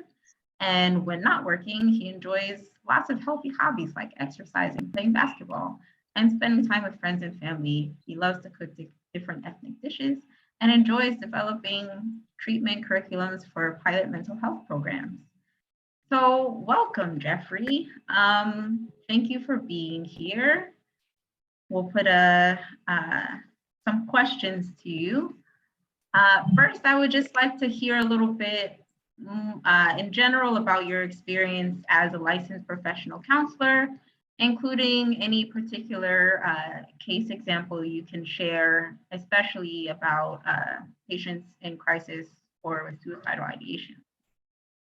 Right, thank you. Thank you for inviting me. Hello, everyone. You guys can hear me clearly, right? Okay, excellent. Excellent, good. I just want to say, I'm glad that, we had the key emphasis on research that Dr. Obolu kind of, presented and shared, because, without those, key indicators, there really isn't any clinical decision making. There isn't any evidence-based medicine to kind of guide, the aspects of, treatment, and what even treatment looks like, to the extent that, we get to even discharge and providing resources. So, research, it's really crucial. It's really important. Again, it's the onset of evidence-based, behavior guidelines, and just, clinical indicator. My experiences for the most part has been multidimensional. And, I'm going to try to kind of explain that in a way that everyone can kind of understand, in the sense that, I've had extensive experiences, in the different levels of care, so, outpatient, acute clinics, partial hospitalizations, and these are the different levels that individuals can present for treatment. So a lot of the emphasis, in those levels of care is trying to be able to kind of understand, individual needs. In an acute setting, I've worked with individuals where, every single day, people are presenting with suicide ideation. They've either had attempted, and was unsuccessful, or they've sort of have persistent thoughts and plans, but, not really there yet as far as wanting to kind of do it because, they're in turmoil.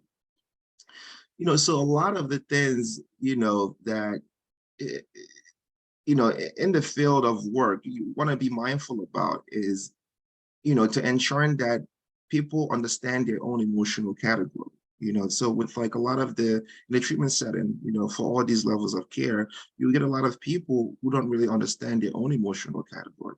Someone who will say that they're angry, but when you start to kind of engage and process with them, you realize that they're feeling hopeless, they're feeling discouraged, they're stuck or defeated, but they don't understand their own emotional category to kind of be able to kind of identify which emotion is at such a high arousal for them that they're thinking about suicide.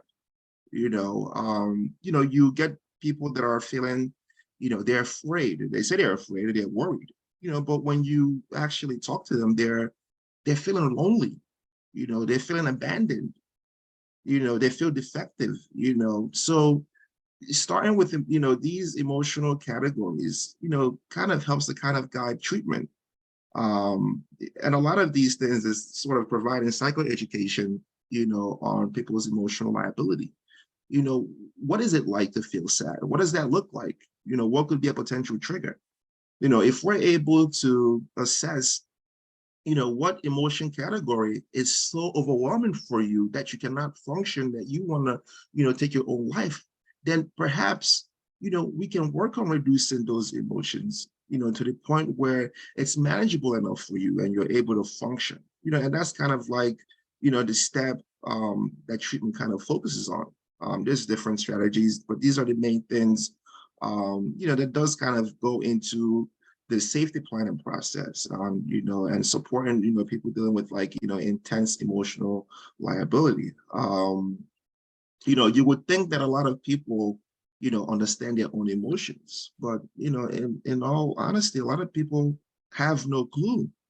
You see someone crying, and they may be feeling, remorse or guilty of something, but then they'll tell you that they're crying because they were disappointed. Yeah. Those are particularly different emotional categories, so a lot of this is, trying to get individuals, families, couples, to understand their own, just having emotional awareness. You have to reteach that. You have to provide psychoeducation, and once they're able to kind of get to that point, then comes, okay, now let's identify, this emotion is so high for you. Is it an individual or a mood problem? And by mood problem, we're looking at mood dysregulation. Is it like a severe, emotional issue that could be genetic, that could be just on personality. So it's, you're trying to kind of assess now with this, you've identified that, you're feeling so sad and depressed. Now what is that related to? An individual mood problem? Or perhaps it's related to a substance use problem, right? Or perhaps it's related to a relationship issue problem. Or, for the most part, what I like to call non-problems. Non-problems are things like bereavement, learning of terminal illnesses and things like that. So when we get to kind of identify, you know, these categories of things, then we're able to kind of, deep delve into trying to sort of like identify how to build buffers. Yeah. Yeah, I think it's definitely important what you're saying about people understanding, developing the self-awareness to know the source of what can trigger their feelings, to have the language to describe their feelings, and then reach out for interventions. As a clinician, what interventions do you tend to use in therapy when people have ongoing suicidal ideation? And also you mentioned, for example, safety planning and crisis. What other kind of interventions do you tend to use? Right. So, a lot of the skills, again, we have to kind of assess, where individuals are at, as far as being able to kind of just learn skills and apply them. Ultimately, in private practice, my goal is for individuals to kind of be their own therapists so that they can, not need me, for a certain amount of time. And I think those are the best, approach, where a lot of it is providing your traditional psychotherapy, talk therapy, but more of it is, the safety planning, the skills development. And, before I get into the skills development, there are 5 key social determinants of health. When we think about, health, functioning, quality of life, outcomes, and risk. So in, working with someone who's suicidal, or present with suicide risk, I'm also looking at those key social determinants: economic stability, education, access, and quality, healthcare access and quality, neighborhood and, environment, social and community context. There's typically, some aspect in those that's lacking for the individual to be presented with suicide. So once we're able to kind of identify those, then traditional psychotherapy of trying to kind of talk about the emotional state, building support, having resources, a lot of behavioral modification, trying to kind of understand, a lot of the emotion categories, that we tend to associate with, it presents in a construct of like things like sadness and feeling down and remorseful. They kind of look frowned upon. They're looked as negative emotions. Right. But in treatment, when you talk about cognitive behavior therapy, a lot of these emotional categories, they're trying to tell you something, right? You're feeling sad because you lost your job. That's a valid emotion I don't think anyone will lose their job and, jump in the air and clap their heels, so when we're able to kind of, pivot that, these emotions are trying to tell us something, then we can be able to kind of, delve into effective treatment. Right, you've been having persistent depression for a long time. What do you think that depression is trying to tell you? It's trying to warn you about something. Perhaps you have a high standard about something. Perhaps you don't like to be taken advantage of. So, having individuals associate, the high arousal emotions, with what it means for them, originally comes back to them having to kind of identify what their core beliefs are about those emotions and the situation that brought them there. And you realize that, in treatment, I work with, different dynamic situations. And, I like to kind of have people grade their high emotional arousal. Okay, you're feeling depressed. Like, rate how depressed you were feeling in regards to getting, fired or laid off from your job, or, you lost a loved one, or you went through a divorce, from a 0 to 100%. And they'll rate it, 87% bothersome for them. That's a very high emotional indicator, Now, the idea is that you want to bring the emotional level to maybe a 10%, a 5%. You know, because you're a human being, you're going to experience emotions because you're a human being. You know, if you are going through a divorce or, you know, lost a friend or, you know, things happen, you're going to feel a certain way. The idea is that you don't want those emotional arousal to impact your function where you can't get out of bed. You're not eating, you're not even going to work.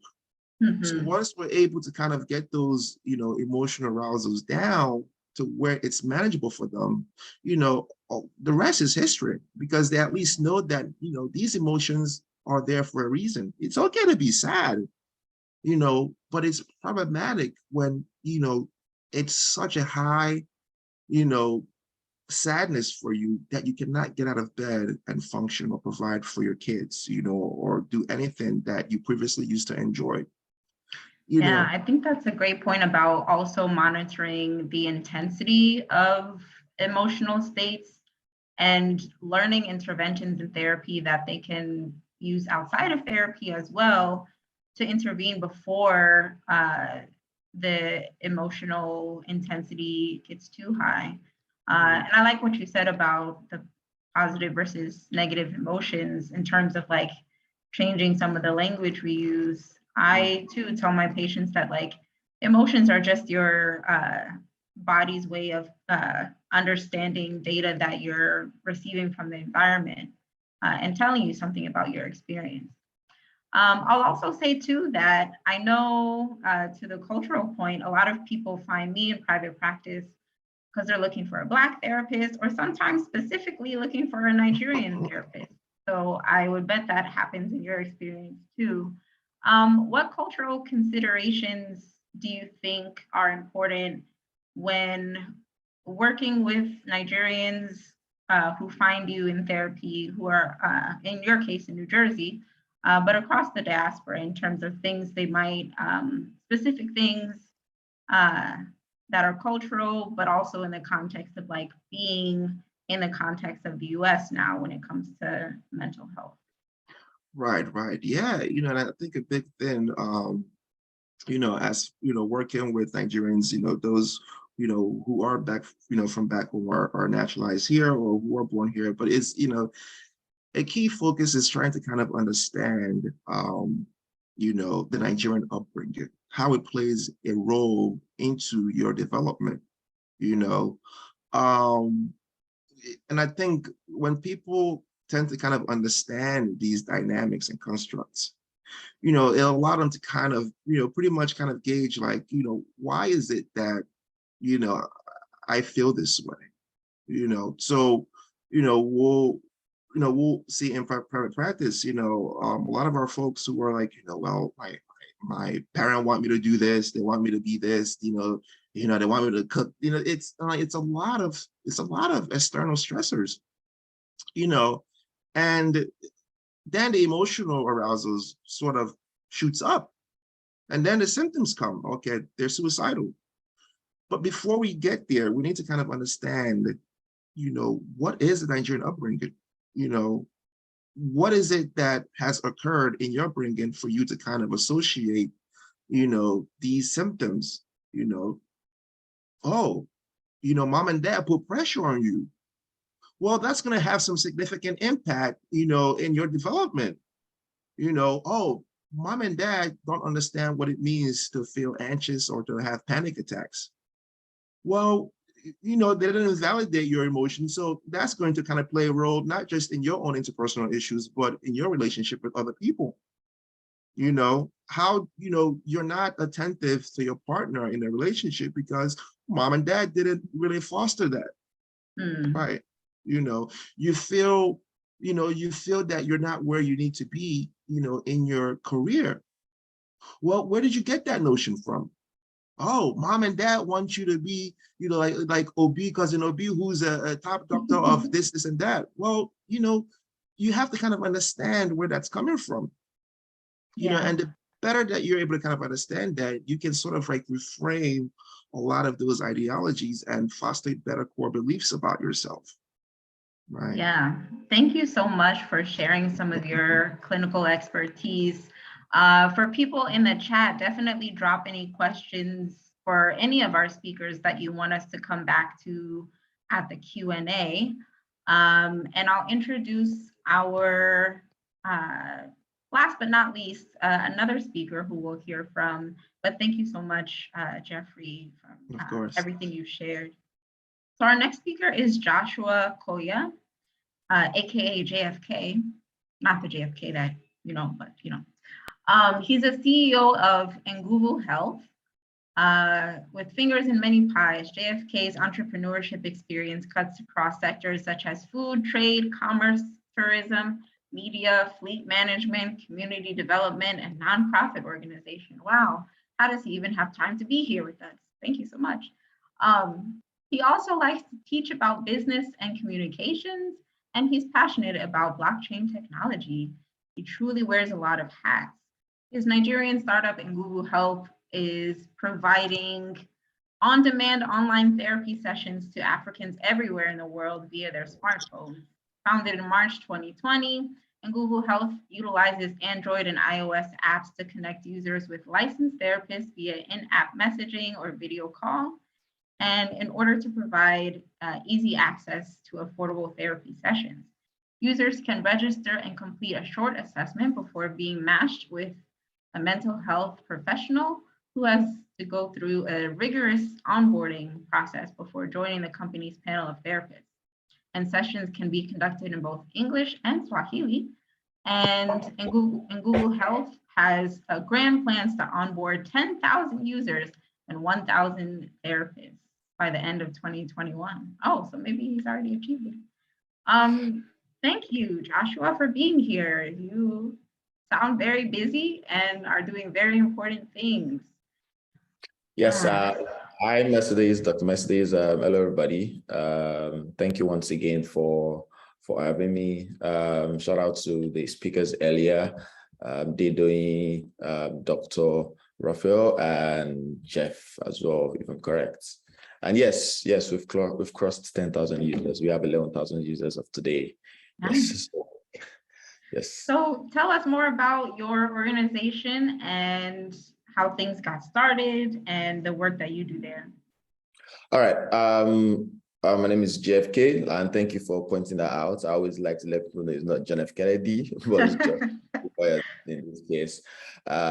So I always say I'm privileged to be the founder and CEO of Nguvu Health. I'm privileged because it could have been anybody doing it, but I mean, we all know it's not really.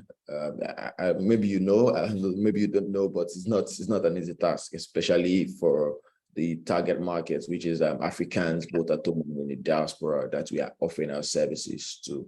So Nguvu Health is a teletherapy company. We are a mental health tech company. We use technology to solve mental health related issues. For the big picture, we are a preventive and corrective tech company. But I mean, you have to start from the barest minimum, what's going to be your lowest part, and that's our teletherapy app, which is an on-demand, easy and affordable access to, it provides easy and affordable access for Africans, both at home and in the diaspora, to access mental health care from anywhere in the world. I will highlight the reasons why, why we started this, and also why we're doing what we're doing. But before I go on, I'm assuming some may have a question for what Nguvu means. First, Nguvu means strength in Swahili, and it's because we want people to be mentally strong. And the reason why, I chose the word, of course, strength is already stated, I chose Nguvu, a word in Swahili, is because, you may not know, or I think it's common knowledge that Swahili is the most spoken language in Africa. And we are targeting Africans, not just Nigerians, Ghanaians, Ethiopians, South Africans, both at home and in the diaspora. So it was important to pick a name that was that can represent the continent as a whole. So delving into why we started, they don't speak. She picked on one of them, which is fear of stigma. You know, people don't like to go to, they don't like to be identified with seeing a therapist, right? And so a lot of people just die in silence. And Dr. Raphael spoke earlier about how a lot more people, males are calling in a lot, and the women, those that attempt suicide and those who don't, you know, so it all comes down to stigmatization.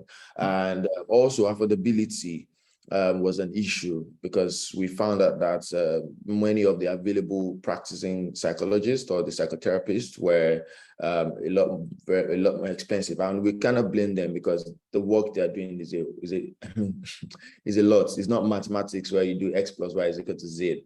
It's never really X plus Y is equal to Z. Even if it is for one person, it's definitely different from another person, because the dynamics are really, really different. And so if they are charging you a lot, that's a problem. But then also, it's linked with the other problem, which is access, which is why, of course, they're expensive. Because I've gone to school to study psychology, I've graduated, I've done all my certifications, I've been licensed and all. So if you're coming for me, you know, I don't know when next I'm going to get my own client. So it's just logical for me to charge you, like, you know what, let me charge you anyway, and I get another one.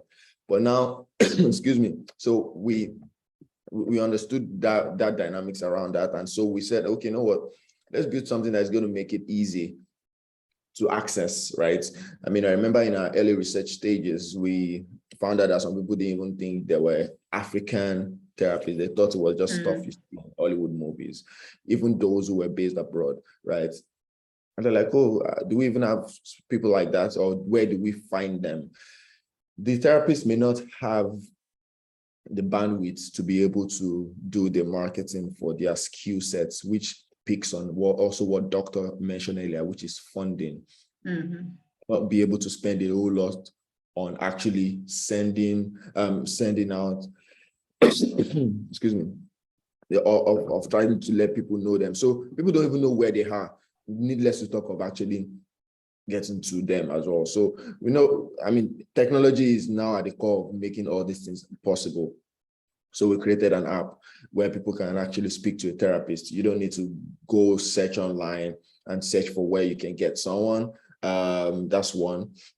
And then secondly, we made it affordable, you know. This is more from the therapist end, which you offer. We do some form of like Uber for therapists, you know. All you just have to do is just sit down, be available, create your schedule, and then people will come picking you and scheduling their therapy sessions with you. And as for fear of stigma, it's an app. We put a couple of privacy measures in place to ensure that people feel safe when they're using our app. So people can either chat with the therapist. We have the chat plans, and we also have the video therapy plans. Then we have other free features on the app, like screening tests, depression, anxiety, PTSD, mood disorder, ADHD. These are not diagnostic tests. They are indicative tests that almost everyone can see online. You probably go searching for online, but instead of going to search, just come to the app and check. Because one of the things that we realize is that lack of quality mental health education is the biggest competition for any mental health provider, any mental health organization, because people don't even know what they are suffering from. People don't even know what they are going through.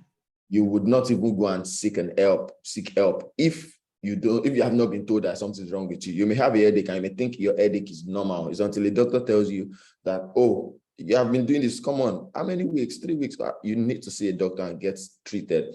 It's until when you have actually identified that what you have been going through is a problem or is something that is not normal, like an anomaly, right? That's when you get to seek help. So we put those screening tests in place. And we also have a free feature like Rant Room. You know, a lot of people really do need someone to talk to, or they want to feel heard, right? It may be family not getting what they're saying. It may be family not get you what you're saying. It may just be your colleagues and so on and so forth, right? So we put a rant room in place, more like a social media platform, mini social media platform, I'd say, where you can just rant. You know, a lot of people go to Twitter, they go to Facebook and all sorts to go and get things off their chest, but what you get back are vile comments. And you can decide to and you do this anonymously. This is one of the privacy measures we put in place. So you can go there, and, you know, go rant and be like, oh, my mother has done it again, blah, blah, blah, blah, blah. And, you know, there are benefits in ranting. It's Yeah. other features like the mood tracker and the diary feature, keeping a journal. We have the voice diary or the text diary, whichever you feel like. You can just also this one. And I want to pick on what Dr. Raphael said earlier. For instance, he was talking about some guys that use the technology to trigger suicidal words. I mean, we have that in our app actually, especially for the rant room. And I mean, if he's open to that, we are happy to build that for him because we've done that. And that happened when we first launched our rant room and somebody used our rant room to leave a suicide note. Today, we don't know if that person committed suicide because we don't track messages, we don't track them sessions, we don't track these things. The person posted anonymously and left a suicide note. All we could just do that day was just pray that we could not link it to any user because it goes against our privacy policy. So this is what we do out on Google Earth. We offer direct, this app is available for direct users, and we also offer a couple of other services for organizations. We have corporate mental health plan, and we have some employee assistance program too as well. And also we use technology for educational institutions that need it for their students to measure their organizational health. So all in all, this is what we do as a company, and so far so good. I mean, we have 11,000 users from like 100 countries. So I'm actually excited to be speaking to people and Nigerians who are, or non-Nigerians on the call, who are also out of the country, because we offer, I mean, one of the things that we realize is that, I mean, this one from my sister, she lives in an European country where she needed to speak to somebody that could understand her background. So there's always that need for that. So yes, so far so good. And Thank you. You actually answered a lot of my questions. I was going to ask about confidentiality, but it also seems like you're creating solutions for a lot of the things we mentioned, like emotional awareness and having the language for emotions with the tracker and some of the self-assessments that you mentioned, and also kind of like the anonymous place to talk about feelings. I'm wondering though, I guess when it's anonymous, you can't necessarily track that person down, but with when people are connecting with an online therapist, if they're immediately in crisis, what are the systems in place? What happens in that case? Okay, yeah, so I always like to use an analogy for situations like this. In a hospital, I believe many of us here are doctors, right? We have the intensive care units and we have the ward. I identify organizations like Honorable mentioned Mentally Aware Nigeria Initiative, Olama Care, Asido Foundation, a couple of many NGOs that are doing a lot of instant intervention for suicidal cases, right? They are like the ones in the ICU. It gets to a point when they have actually been got, I mean, when they have actually been intervened that, oh, don't commit suicide, and they want to stabilize them. It gets to a point where these organizations refer them to organizations where, or practitioners where they will go on for a continuing therapy plan, while their job is just to do a lot of first aid, first responder intervention program plan. So in Google Health for us, we operate more in the ward like kind of thing. So what we have done, also what we have also understood about where the part we play in the value chain of mental health is, in the case where we have suicidal cases, we redirect directly to, depending on the location of the user, directly to available like suicide response organizations in that place, in that region. We are looking to automate that because in automating that, we'll be partnering with a lot of all these organizations.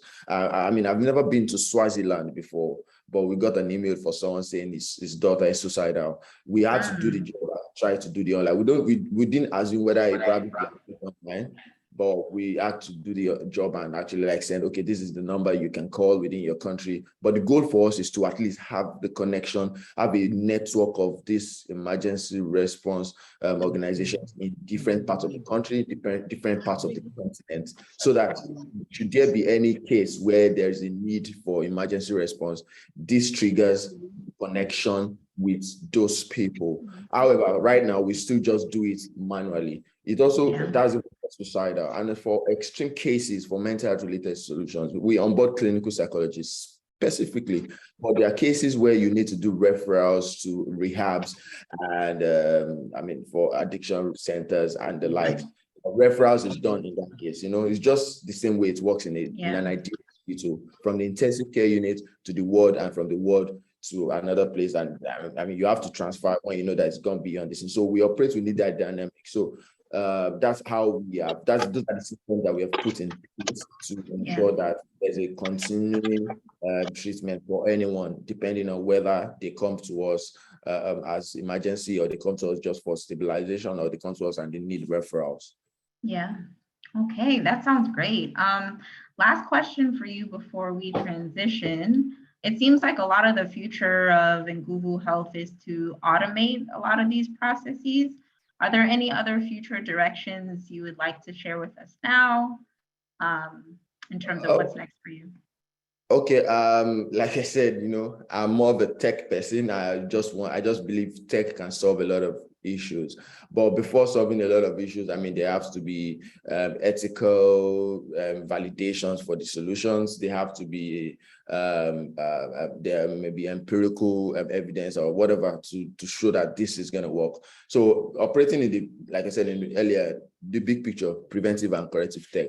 I'll just wild your imagination for a bit. So imagine you can actually do a couple of correctional therapy using virtual reality. This is one of the things that we're looking in a couple of months. We've been tinkering with that already. So two case scenarios. You could have your therapy session in the virtual world. This is going to be more useful and more easily accessible for those who are already in the first world countries, because of their easy accessibility to some of the devices that will be needed, right?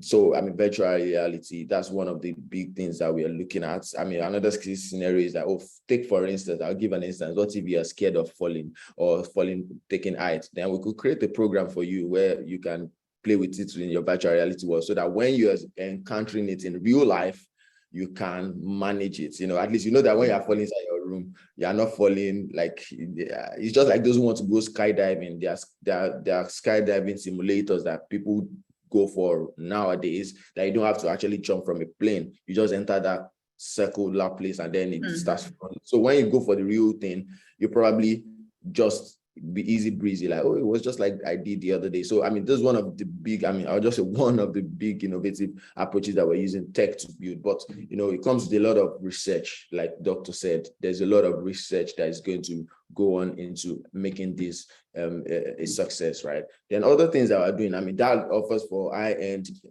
of things. For on the low end of things, we are looking to make, for those who can barely even have their meal, not to talk of afford therapy, because mental illness is no respecter of persons. We're looking to partner with a couple of organizations who are willing to offer low-end people the ability to get access to someone to talk to at least cost. It could be as low as maybe 8,000 naira a year or $1 a year, that kind of thing. So these are the two measures, two extremes, one for more highly innovative end of it, and the other for low and middle income earners, and for the poor people. So this has us partnering with non-governmental organizations to use tech to help them achieve their goal of reaching the people who cannot afford to even eat on a normal day. So so that's out to our mission here. Wow, well, thank you, Joshua, aka JFK of the future, with all of your innovations that we look forward to seeing to make things more accessible to everyone.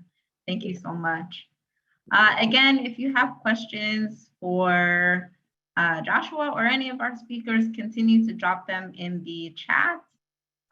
We're gonna have a brief intermission and do some announcements before we do our Q&A segment. Okay. So again, you can, as you're hearing all of the great work and collaborations that we're doing to help us put on events, to continue to put on events like this in the future, And to support our initiatives, thank you again for everyone who already donated on the Eventbrite. Here you can see you can also Cash App, Venmo, or Zelle, and it'll help us continue to put on these events and collaborate with the great people you've heard speak today. Definitely screenshot, take this information down, and we appreciate any contribution at any level that you can give. Another thing we want to also do is just bring awareness to what Nigerian clinicians are doing and where you can access this work. So a handbook of mental health care, meditation, and organizational psychology by Dr. Emmanuel Bamisile is available on Amazon. Also, two of your very own books by me. The PTSD journal is available on Amazon now, and my new book, A Mental Health Journal for Black Women, will be out next month. So look out for that. Also, if you're a New York resident and looking for a therapist in private practice, I have a group that I'm putting on for first generation Americans who are children of immigrants. If you or anyone you know are interested, you can reach out to me and have a place to support talking about some of the challenges of cultural differences between you and your parents, or you living between an experience of immigrants at home, but being in the context of the US, and other distress that may come up, like some of our speakers mentioned. So look out for that. You can follow me on Instagram. Kemi Self-Care is a Nigerian-based wellness service. So they send out personal wellness boxes and have group pain and sip events. So that's their information there. Reach out to them. Dedoyen has already told us a lot about mental health first aid. Remember those important facts that sometimes people just want to be heard, to have something to equip them to feel safe. Even saying positive words to someone, giving them a big embrace can do a lot in a crisis situation. And definitely look into other mental health first aid tactics. So I believe, according to our schedule, and it'll also give you all some time to think of questions. We're going to take a brief break until, well, in New York, it'll be 3:50, so in 10 minutes. But we can leave those slides up for you all to see additional mental health resources in Nigeria and in the US. And I think we can also play you some nice soothing music while we collect your questions.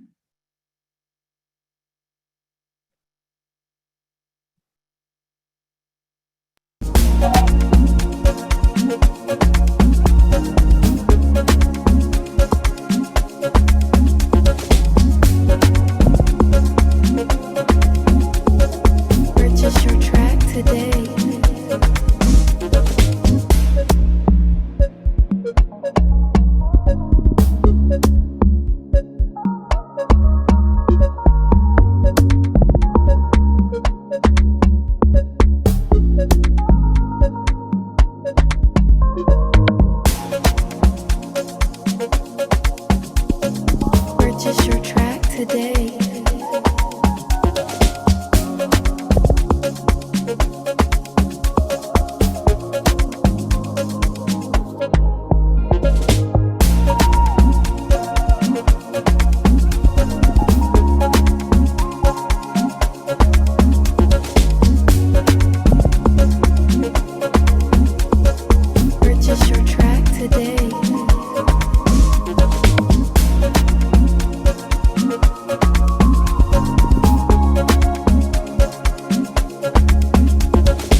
Okay, welcome back everyone, and thank you for sticking with us through some great speakers.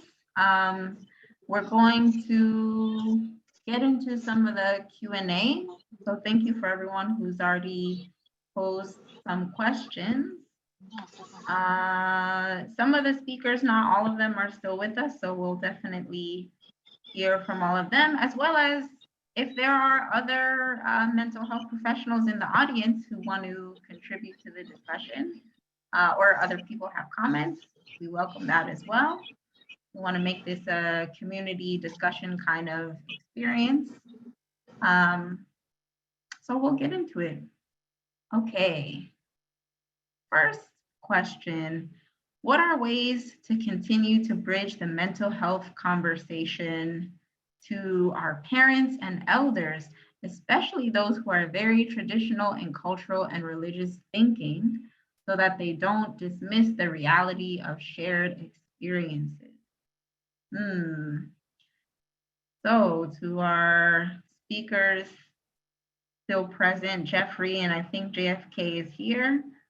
Any thoughts on that? Yeah, I think, for the most part, and this might actually be difficult with like a lot of, older parents who are not psychologically flexible, but, I think education you have to start with education, because if they don't understand, then it becomes a little bit challenging, and tougher to kind of deal with. So psychoeducation, providing education resources so that they're aware. And, if that doesn't work, I would say, radically acceptance. You may have to accept that, your parents, those older generations, they may not be on board. Part of it being that they grew up in a different time, they don't really understand, it's unfortunate, but you may have to, accept that they may not get it, So either you provide psychoeducation, and they understand, more empathetic, or, they're not understanding, and then you have to kind of radically accept it and move on.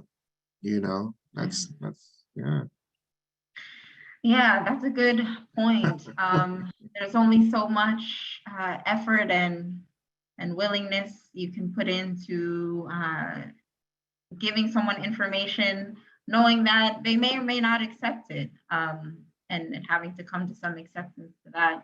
I think another important thing too is that, like, kind of like all of you have said in our event today, that like it's appealing to someone with empathy on a humane level. Like, parents and people who are more traditional, although they may not express their emotions in the same way, I think approaching it through a lens of like, we all, including you, experience emotions and experience these things, and connect with them from that personal level first, as well as like the psychoeducation kind of information. So any other thoughts on bridging the gap between older people, elders in a community, or more traditionally cultural people when it comes to mental health? I would just say, I know we have some professionals in here, some people in graduate school. I also know some parents are in here, so I would also like to hear your Shout out to my dad. My dad is here. One of my aunties is here. Hi, family. Hey, guys. Yeah, so feel free to chime in if you want to join the circle, come through, we'll spotlight you as well. I think, oh, hello, Dr. Awosan. I think I sent an invitation. Hey, I think something I'm starting to realize is that like we, like younger generation, it just seems we have more of an awareness of this, and maybe in a different way than our parents do. And I may be of the unpopular opinion here when I say that I think we have to like meet each other in the middle, because even a lot of language that we have now, we don't communicate the same way. And so I think about, even if I'm not in the US today, like, I don't know, would I care about mental health as much as I do? Would I have to have reached a certain point before I started actually pursuing all of the information and language and resources that's out there? And so that's something I'm starting to like realize is that just because now we are in a different space, so we have this level of awareness and everything like that, everybody has to shift at a certain time. Not that, you know, we can't get to that place, but I think there's a level of understanding, right? As we all grow up. TikTok, I still have not downloaded it to date. I don't know when I will, but there's certain things that people younger than me would say, and I'm like, what are you talking about? And so I think I'm coming here, one, to maybe appeal that we meet in the middle, right? And in the same way that even in the professional field, we try to break down things to young children that we're working with. I realize I've worked with kids, right, who have been even like sexually abused, and I'm like, oh, I can't use like this grown-up language. Like, I have to actually break this down in a way that you understand. And our parents may have their language that they understand. And I think just to say that succinctly is, how can we start meeting in the middle about this and actually get into their heads about, wait, where are you right now in this level of your life? Like, what is it that you know, and how can I, you know, start to also be flexible in the way that I think about this. And I know sometimes it may not be met with the most, how do I say this? It may not be, we may not communicate in the most caring way, but I think we need to start kind of shifting our minds about that. Like, okay, how can we meet in the middle? Where have we been? What are their experiences? And try to be flexible. Any other thoughts? Any people in the audience have thoughts on bridging the gap between generations when it comes to talking about mental health?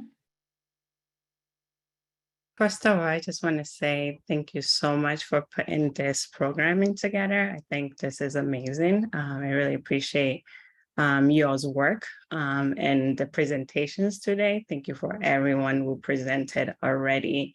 My name is Dr. Christiana Wilson. I'm a licensed marriage and family therapist in New York and also in New Jersey.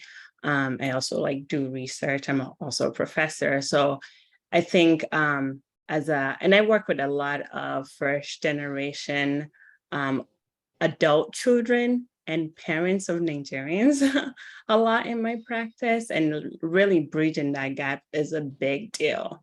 And one of the things, even in my own personal life with my parents, one of the biggest things that I've come to realize is that it's not that our parents or those who are older don't want to talk about mental illness. They actually do want to talk about it. We just have to understand that their coping mechanism, their survival strategy is to ignore it. So particularly if we connect data to practice, what the doctor told us about research, Nigerians are the most hopeful people. Right. So if we think about us talking to our parents about a problem, they're like, oh, pray about it. God will work it out. Like, there's that hopefulness that they have, which is their survival skills. Right. And so we have to kind of really understand them dismissing it. It's not because they don't care about it, but for so long. And if we give the context of their life, I mean, we're talking about people who grew up during time of war in our country, colonialism, right? That's the way in which they survive. So us seeing it as them just dismissing it, it's not that they're dismissing it, it's that they're trying to survive. So what you were just saying, Demilola, in terms of how do we then bridge the gap by just really, as the younger people, kind of trying to understand where they're coming from, not excusing it, we're not giving an excuse, but understanding where they're coming from and stand to really give them that empathy as well, that this is their coping mechanism. And there's no way in which we're going to be able to have a conversation if we don't come with them with empathy, just as we're asking them to give us empathy too. And I think it's also really important, particularly for those of us who either migrated from Nigeria or any other part of the country, the world, to the United States, that our parents also don't understand our struggles. They don't understand the struggle of being Nigerian or whatever culture you are at home, and then have to do that outside of home as well. So there's a lot of I guess, empathy we need to give one another. So that's the way I usually come from with this as well. Thank you so much. I think that's a really important piece about people are usually doing the best that they can the way that they know how. And even if it feels like it can be detrimental in terms of like avoidance, not wanting to talk about things, it is hard for people to feel like by being told they should do something else, that they're losing a coping skill they use for survival. So definitely thank you for those comments. Anyone else? I saw someone else raise their hand. Hi, that's my Uncle Alan. Hey. Hi, thank you. This is a wonderful presentation. Thank you both you ladies for putting this together. You had great speakers and great comments. I teach mindfulness and coping skills to groups of adults that have mental health issues and substance abuse issues. And I do it online now because of COVID. And these people are amazing. They just don't know how good they are. And some of them have tried to commit suicide.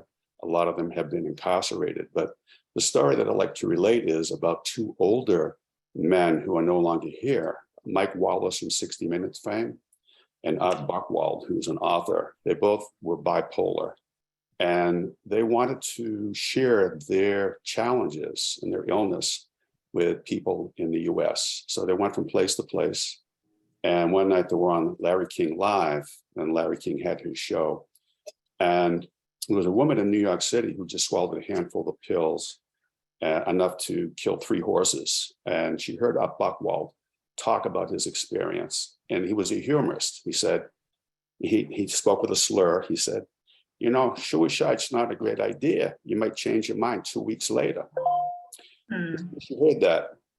She purged what was in her stomach. She called 911 and they pumped her stomach and gave her the meds she needed to survive. The next day she called Larry King Live and explained what her experience was. And that's in his last book. So it's important to have when talking about compassion, that is compassion with humor. You know, this pain may not last forever. It probably won't last forever. So it's not about just toughing it out. It's another way of looking at things. You know, we can talk about God has blessed us with life, and there's a lot of things we can share with people, but it's there's all different approaches to take. And to listen is really important because they have something they want to say. And we're not going to fix them in one conversation. It's about giving them an opportunity to vent. This is what's happening. And listen without criticism. And that's the best thing we can do, in my opinion. Thank you so much. That's definitely a great example of just how if people are talking about things openly, like the lady who saw someone talking on a TV show about this, that people can feel less alone, can think of other alternatives. So thank you for that. And these men were in the 70s when they did that. So there's the generation gap being connected. Yeah, thank you. I think Tina's the next person with their hand raised. Can we bring on Tina? Hi, yes, I just wanted to say thank you for this. I just came across it randomly on Instagram. I'm really glad I saw this. It's a very needed conversation. I wanted to share that I am a professional board certified music therapist.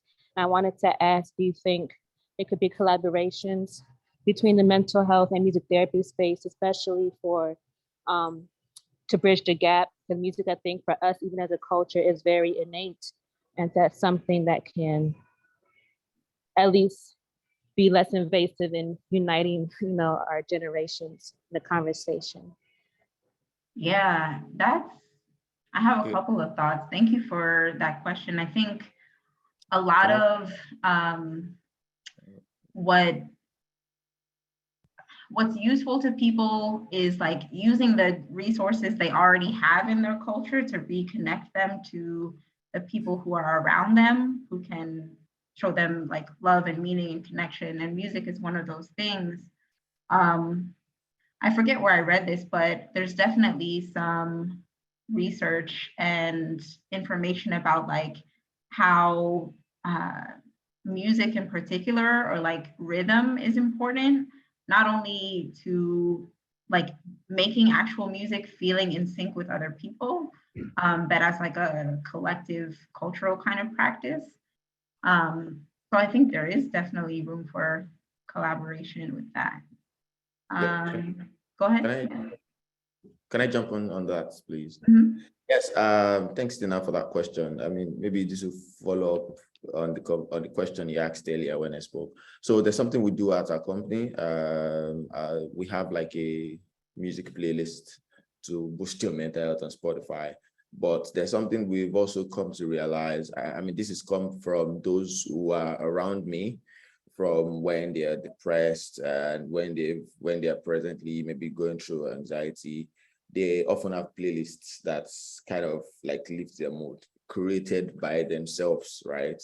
So yes, there's a way that can work. I mean, our goal is actually to have this built in partnership with Spotify, because they have a very large discography of music, and find a way to help people curate music that will help their moods, right? That's okay. I mean, it will require, again, a lot of research, because as Dr. Mercedes was not so sure about, okay, if there are really evidence-based research to show that this can work, but from just one or two or three of people. I mean, I remember the time my sister wrote a suicide note, and she was listening to If Life Was for Rent. I can't remember the song, but if your life is for rent, I think I've noticed. I mean, I know I met someone recently that the same song was also what was on her playlist of when she was like incubating suicide, right? So I've seen that is something common. So I mean, our first step towards that is actually to first even see the behavioral patterns of people when they are happy, you know. Maybe it will be first collecting data more of okay, when they're listening to this song, does it mean that you are happy? Maybe just click yes. Maybe if you get 1 million people do that, then you can then see that, oh, seems like this song, then from there it creates, because there's something Spotify does based on how you listen. It uses artificial intelligence to create music for you that you don't even, by the time you're just playing a song, it plays the next song, I'm like, oh, I didn't even know I would like this song, but Spotify just brought it to me on the next stage. So that's one. I mean, there's a lot that can go on with that too as well. Yes. Thank you for that. Let's see, what other questions? Someone said lack of connection or love seems to be a key point in people dying by suicide. In what ways can we engage tech without replacing humanity? JFK. That one works for you, I think.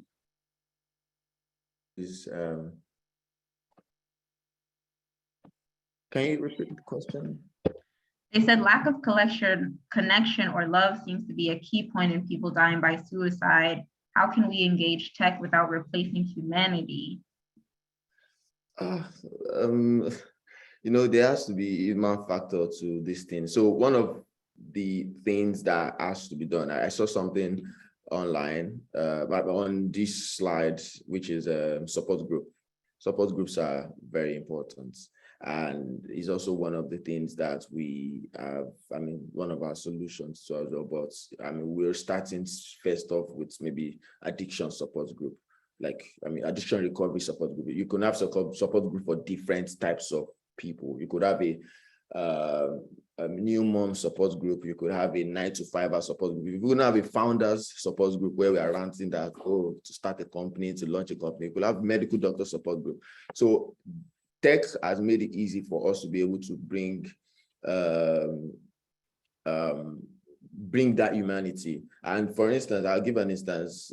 In our company, we are mostly remote. One of our policies is you must have your video on when we're having a general meeting. You know, that gives a form of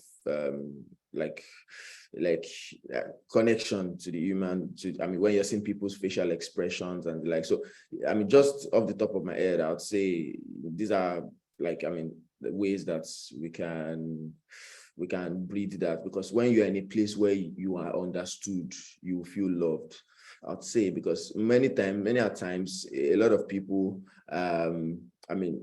it's not like they don't know people love them, but those people don't just love them with the understanding of what they're going through. So you first need to be understood. And that's why I've seen a lot of that even in our rant room, where people have ranted and put stuff down, and then somebody replies, I know exactly how you feel. I was feeling like that too, blah, blah, blah. You feel like at least, finally somebody understands what I'm going through and can relate. It may not even solve your problem, but it makes you feel better.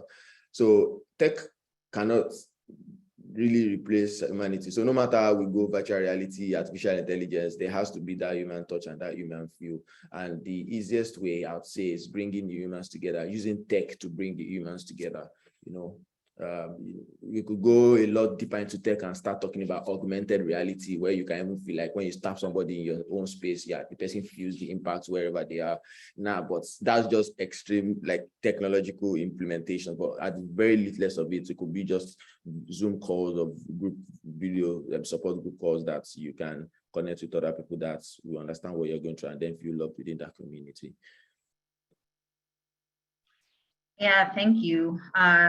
So there's definitely efforts to make it so that people feel as connected as possible while still having access to tech. Thank you for that response. Another person asked, what are some of the, and this is a good question for you, Jeffrey, some of the differences in interventions you might use or initiatives that might be targeted differently, or people may interact with differently based on their level of functioning with depression. So for example, we know there may be depressed people with depression who have a great impact on their functioning in terms of basic functioning has declined. They can't get out of bed, they can't go to work, etc. But then there are people who have severe depressive symptoms, but may still be able to function in some areas of their life. So while their relationships may be struggling, they can still go to work and do some other basic functions. And both of those groups of people can still have suicidal ideation and may die by suicide. Do you have any thoughts on different interventions based on level of severity of people's functioning being affected? Right. Yeah, that's a kind of the key emphasis. You in one space you have someone who's presenting with like acute depression, but they're functional. They're going to work. They're attending things. Their relationships or other things are deteriorating. Whereas you have someone else that's sort of like high acuity of depression, and they're not even like clean up after themselves, and they're not attending work. So for the most part, at its more severe cases, medication management, becomes sort of an option. But outside of that, it's kind of just trying to target, those areas where they're lacking function. Like why, how is it that this person is this acutely depressed, but, they're able to kind of go to work? So we're assessing for resiliency factors, so maybe they're resilient in this aspect, but their relationships are deteriorating, but they're functioning in other areas. Perhaps, the way that they view relationships is different versus what they view as work, right? So the approach is going to be different because you're going to have to pivot and prioritize on, what can be done, to address, this relationship issue, interpersonal issue, in the other areas where they're functioning. I mean, no emphasis needs to kind of be made on that in the treatment aspect because they're meeting up to par in what is expected of them in, social dynamic as far as, going to work. But the other areas, is where you have to kind of work and specify, okay, what kind of skills might be more helpful, CBT, DBT, problem solving skills, having interventions that includes like, support services, whereas with someone who's not functioning at all, they're going to need a lot of focus on all those areas. How can we get the person back to realizing that going to work is important? You know, you need to support yourself. You know, getting out of bed and cleaning yourself is important. You need to function and do your ADLs because, you know, all of this goes hand in hand. So it really comes down to a resiliency factor where, you know, some people, it's like the person that has that's, you know, a functional anxious person. You know, you see someone that's always constantly anxious, hypervigilant, but they're doing every single thing like every normal someone who's like on a functional baseline. Whereas you see someone who's super anxious and hypervigilant and, you know, they're constantly having panic attacks. They're not even going anywhere. They're not even like functioning or, you know, socializing. You know, so understanding, you know, the factors that contributes to that, you know, ends up being the focus on, you know, how can we shape that they go back to a baseline of functional when these things weren't an issue before. You know, what is different now versus then? Yeah. I also think there's a possibility sometimes, and I see this, that like a higher functioning person or someone who may not be like their daily living skills may not be impacted, who's able to still go to work, may have a little bit more denial about the severity of their depression, and may think like, well, if I'm still making it to work, I'm fine. Meanwhile, the rest of their life is spiraling down. Or if they're still good in one area that means a lot to them or means a lot to like outward facing society, then they're fine. There are people at work that go home miserable. There are people in relationships and marriages that look fine on the outside, but they're miserable and depressed at home. So I think some of the difference too is like how aware they are of the severity and how you can help them develop that awareness. Yeah, and to kind of to add on to, you know, you see, you know, people that, you know, cope differently. Like, you know, someone that's acutely depressed, you know, anxious, you know, they could cope by not wanting to kind of get up, you know, not wanting to kind of engage with society, you know. That could be their form of coping, where I've seen people that are severely equally depressed and they're coping by drinking at work, you know, using behind the wheel, you know, doing a lot of like risky behaviors, you know, while they're functioning in those societies. So, you know, then, you know, you have to factor in like, you know, this person is functional, but they have risky coping skills, whereas this person is not functional, you know, but they're also not engaging like in those severe risky behaviors. You know, so for shaping, you know, what skills, coping skills can better serve the individual, you know, in meeting all their needs. Yeah, thank you for that. Another question, someone asked, what are important steps to take when it is the case that generational or an older generation copes by being in denial or downplaying? Any thoughts on that? I guess this can be steps to take in terms of like your personal relationship with that elder person. If they're, if you're able to see that clearly they're having some mental health struggles, they're in denial, they're downplaying, potentially based on their experiences and how they've learned to cope as an older person or cultural kind of things. What can you say? What next steps can you take? Anyone, speakers or anyone in the audience have thoughts on that? Yeah, and I think that question came up when Dr. Oluson spoke. So not to put her on the spot or anything, we're just saying, you know, that's in relation. So I don't know if we're gonna come back and because they wanted specifics, right? Like, okay, well, you're denying or that's your way of coping, but then how do we manage that? Right. That's a really good question. Thank you for asking that question. I mean, I think one of the things, so I usually use this acronym by Dr. Ken Hardy. So it's VCR, Validate, Challenge, Request.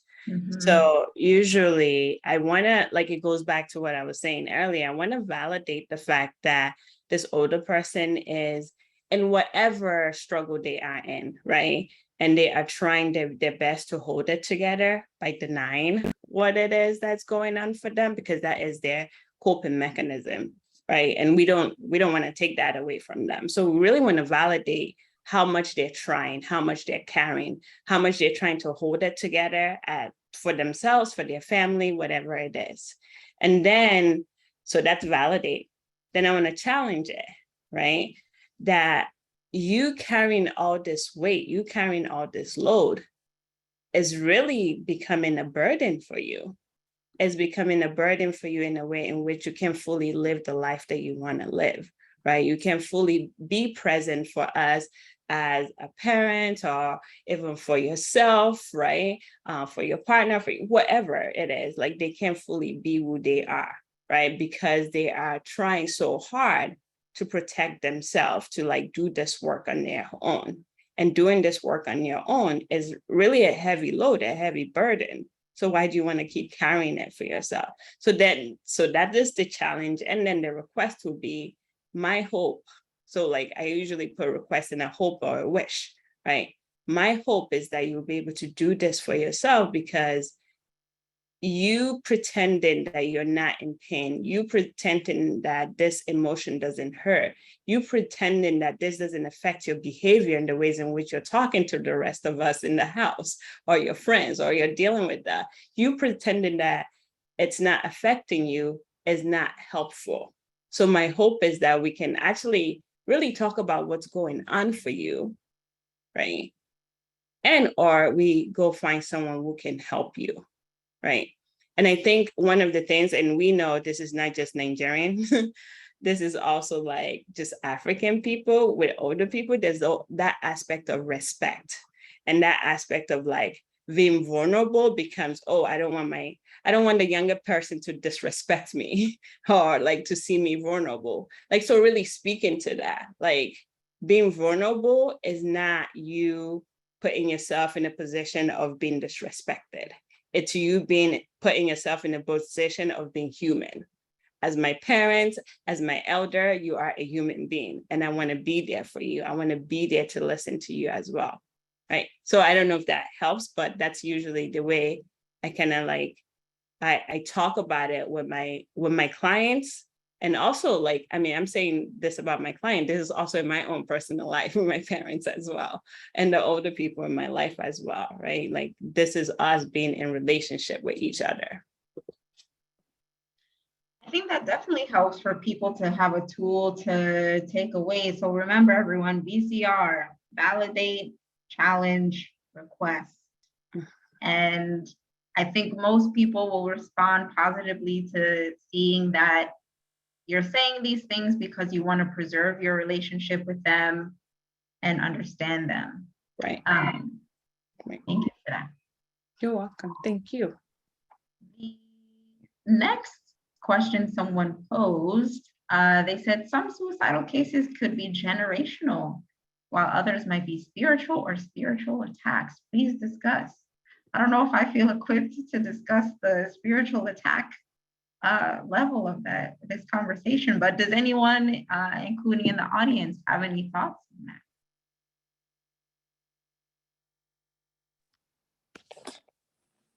Hello, my name is Shay. I actually did have a question along that line when we're talking about adults that might not want to come to terms with whatever we think might be going on with them in their mental health.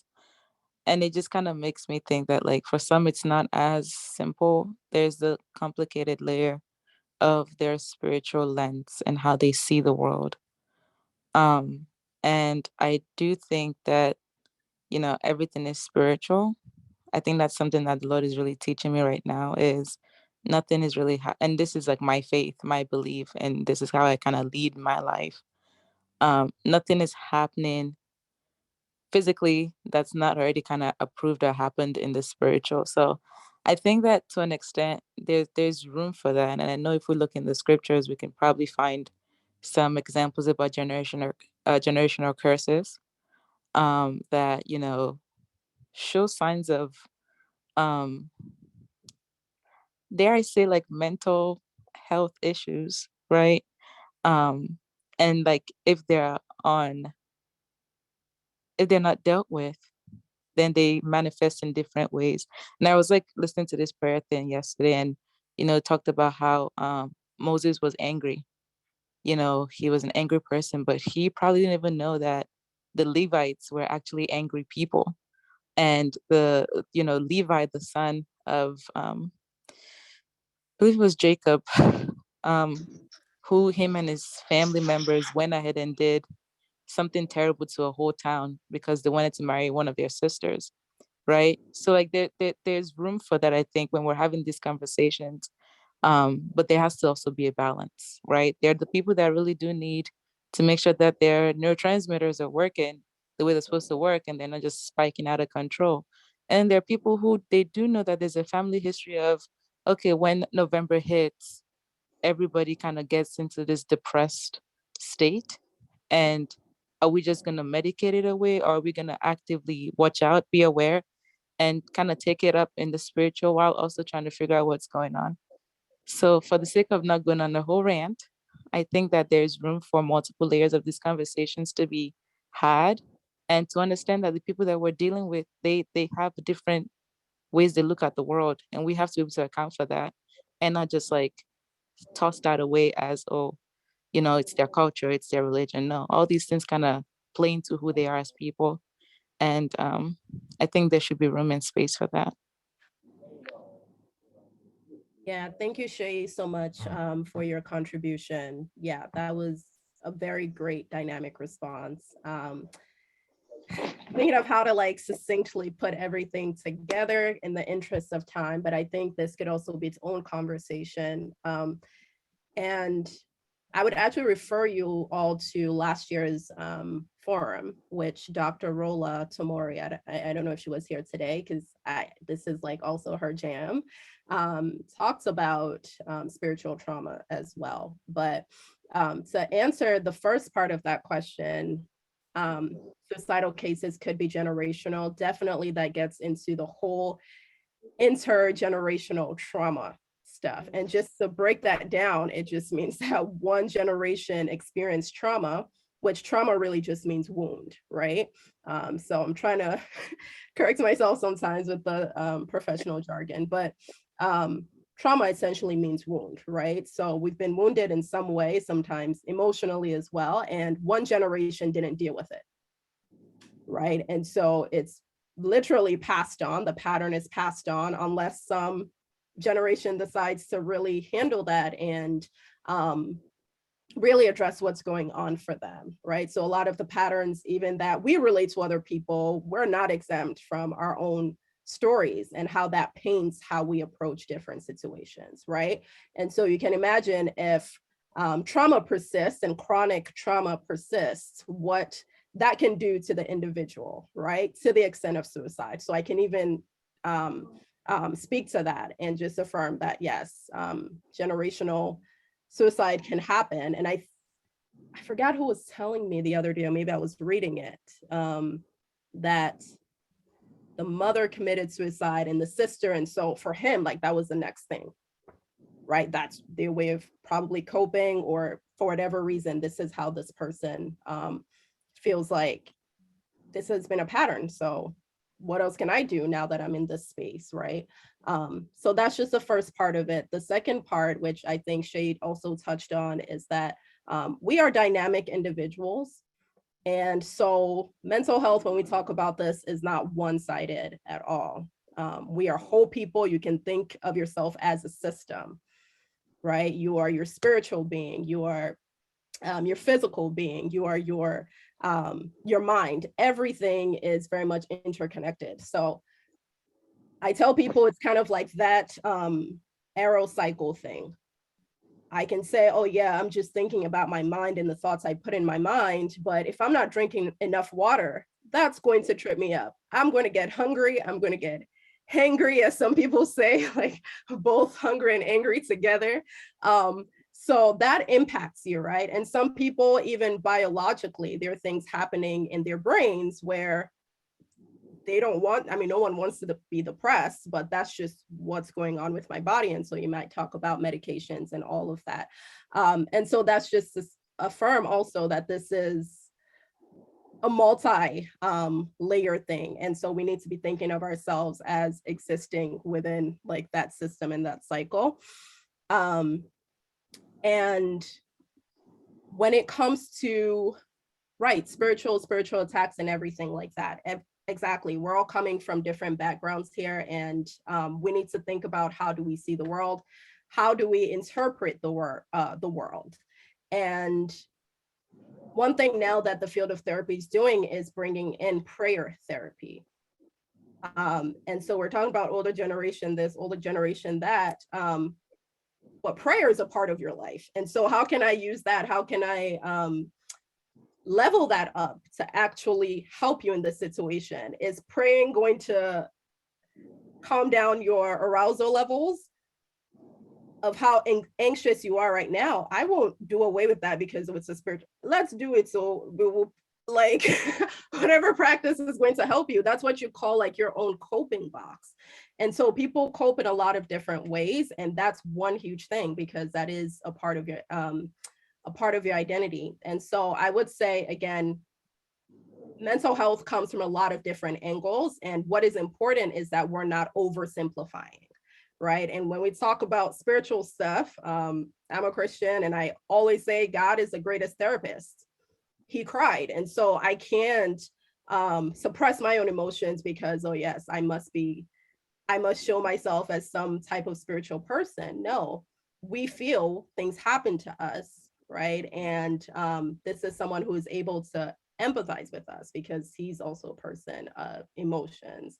And so I think these are some of the ways that we could really start to broaden the conversation and not be narrow or simplistic about it, but we need to think about how all different parts of ourselves are impacting each other. So pause there because we're at 4:32. Okay, soon to be Dr. Damilola with the robust responses. Okay. Yeah. Last question, and then we will have to close. Someone asked, where does a personal support system fit into the overall quality of life for those that are in a depressed state? And what do studies say about physical exercise and the level of depression someone experiences? So I definitely have thoughts. Other clinicians in the room, Jeffrey, any responses to that?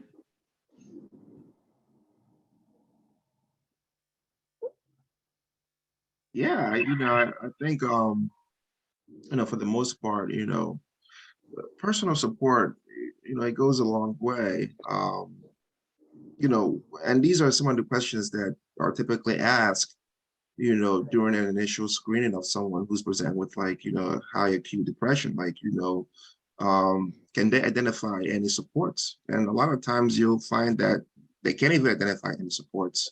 So they're more risk, for having a more persistent long-term depression. Like when you do notice the ones that do have support systems, that have friends, that have families, they have people that they can reach out to, that have people they can talk to. It does help treatment. It informs, the clinical indicators, and it helps to kind of bridge, that aspect of, okay, there's support systems in place. These people have, someone that they can reach out to and connect, establish relationships and bonds. So, having those type of resources, and if someone doesn't have it there's resources to get someone engaged with outside support. There will be groups of other people who don't have supports that come together, and there's different resources out there. To get into, there's meetup groups, there's events, interest groups, where people can even, find support. Physical exercise, I always recommend that, as part of my treatment plan to individuals, if they're capable of doing it, it helps to kind of change the brain chemistry. Exercising, it doesn't have to be, bodybuilding, but just cardio, walking, jumping rope, things like that, walking for long periods, it helps to kind of shift, the mood. It shifts the brain chemistry. Again, those dopamine responses does help to stabilize a lot of the negative mood that people kind of just tend to deal with. So these are really key indicators as well. Yeah, definitely. When it comes to suicide and social support, on every safety plan I've ever done, there's always the question about who can you call, or who are the people in your life that you feel care about you. And so having that sense of connection and hope is important. And definitely when it comes to physical exercise, there's kind of the paradox of like, if you're so severely depressed that you can't get out of bed, that's one thing. And there's a whole field on behavioral activation to just like figure out how to take the first step. But there's a lot of studies that say that regular physical exercise, in some cases, is just as good as antidepressants with a combination of therapy. So, of course, all of the neurochemical things that help out with your mood are happening when you exercise. It's definitely, like Damilola said, a holistic, all parts of your life and all parts of yourself kind of thing. Can I just add something, please? Oh, hi, let me turn on my camera. Hi, I'm Tolu Kalade, registered nurse. And just to pinpoint the part about exercise, I think that's a great question because I had made a post on like my Instagram page just mentioning how, isn't it funny how the things that kind of help us stay sane, we don't have time for it. And someone was like, yeah, I agree. And I think, I don't know if it's the question of whether like suicide does impact depression, because I think it definitely does. I've had clients say like exercising just improves their sleep with our workout sessions. So I can only imagine what it does for like our mood and emotion. But I think it's not having time, and maybe there's a structure around, maybe, I don't know if it's the American system or maybe it's the Nigerian system, where those things are just like, yeah, they're nice, but it's like, it's almost like a luxury if you're able to get a workout and like, wow, you're awesome. But like, you know, I think it would be great if that was a normal part of society and not a thing that's like, oh, you're a fitness person because you're working out. It's like, no, I'm just a human person that needs to make sure like my mental health is sane for everything else that I'm going to do. Yeah, thank you for that. Even just like movement of any kind is better than nothing. Taking a walk, dancing, you know, we love our Afro beats and our dancing and stuff. So any kind of movement will be of great benefit. Definitely. Okay, so with that, we want to thank everyone again for attending. Thank you for the additional donations that came in. You can continue to support by following our Instagram. We are _Canma. I've posted the link to our YouTube channel where you can see the full recording. If you've missed any part of the discussion today, or if you would like to share this with friends and family. And yeah, Damilola, do you have any other closing remarks? Yeah, we appreciate all of our speakers for joining us and really making this effort a reality. Like, it's always so much, well, we've just only been doing this for 2 years, but so far it's been fun, okay?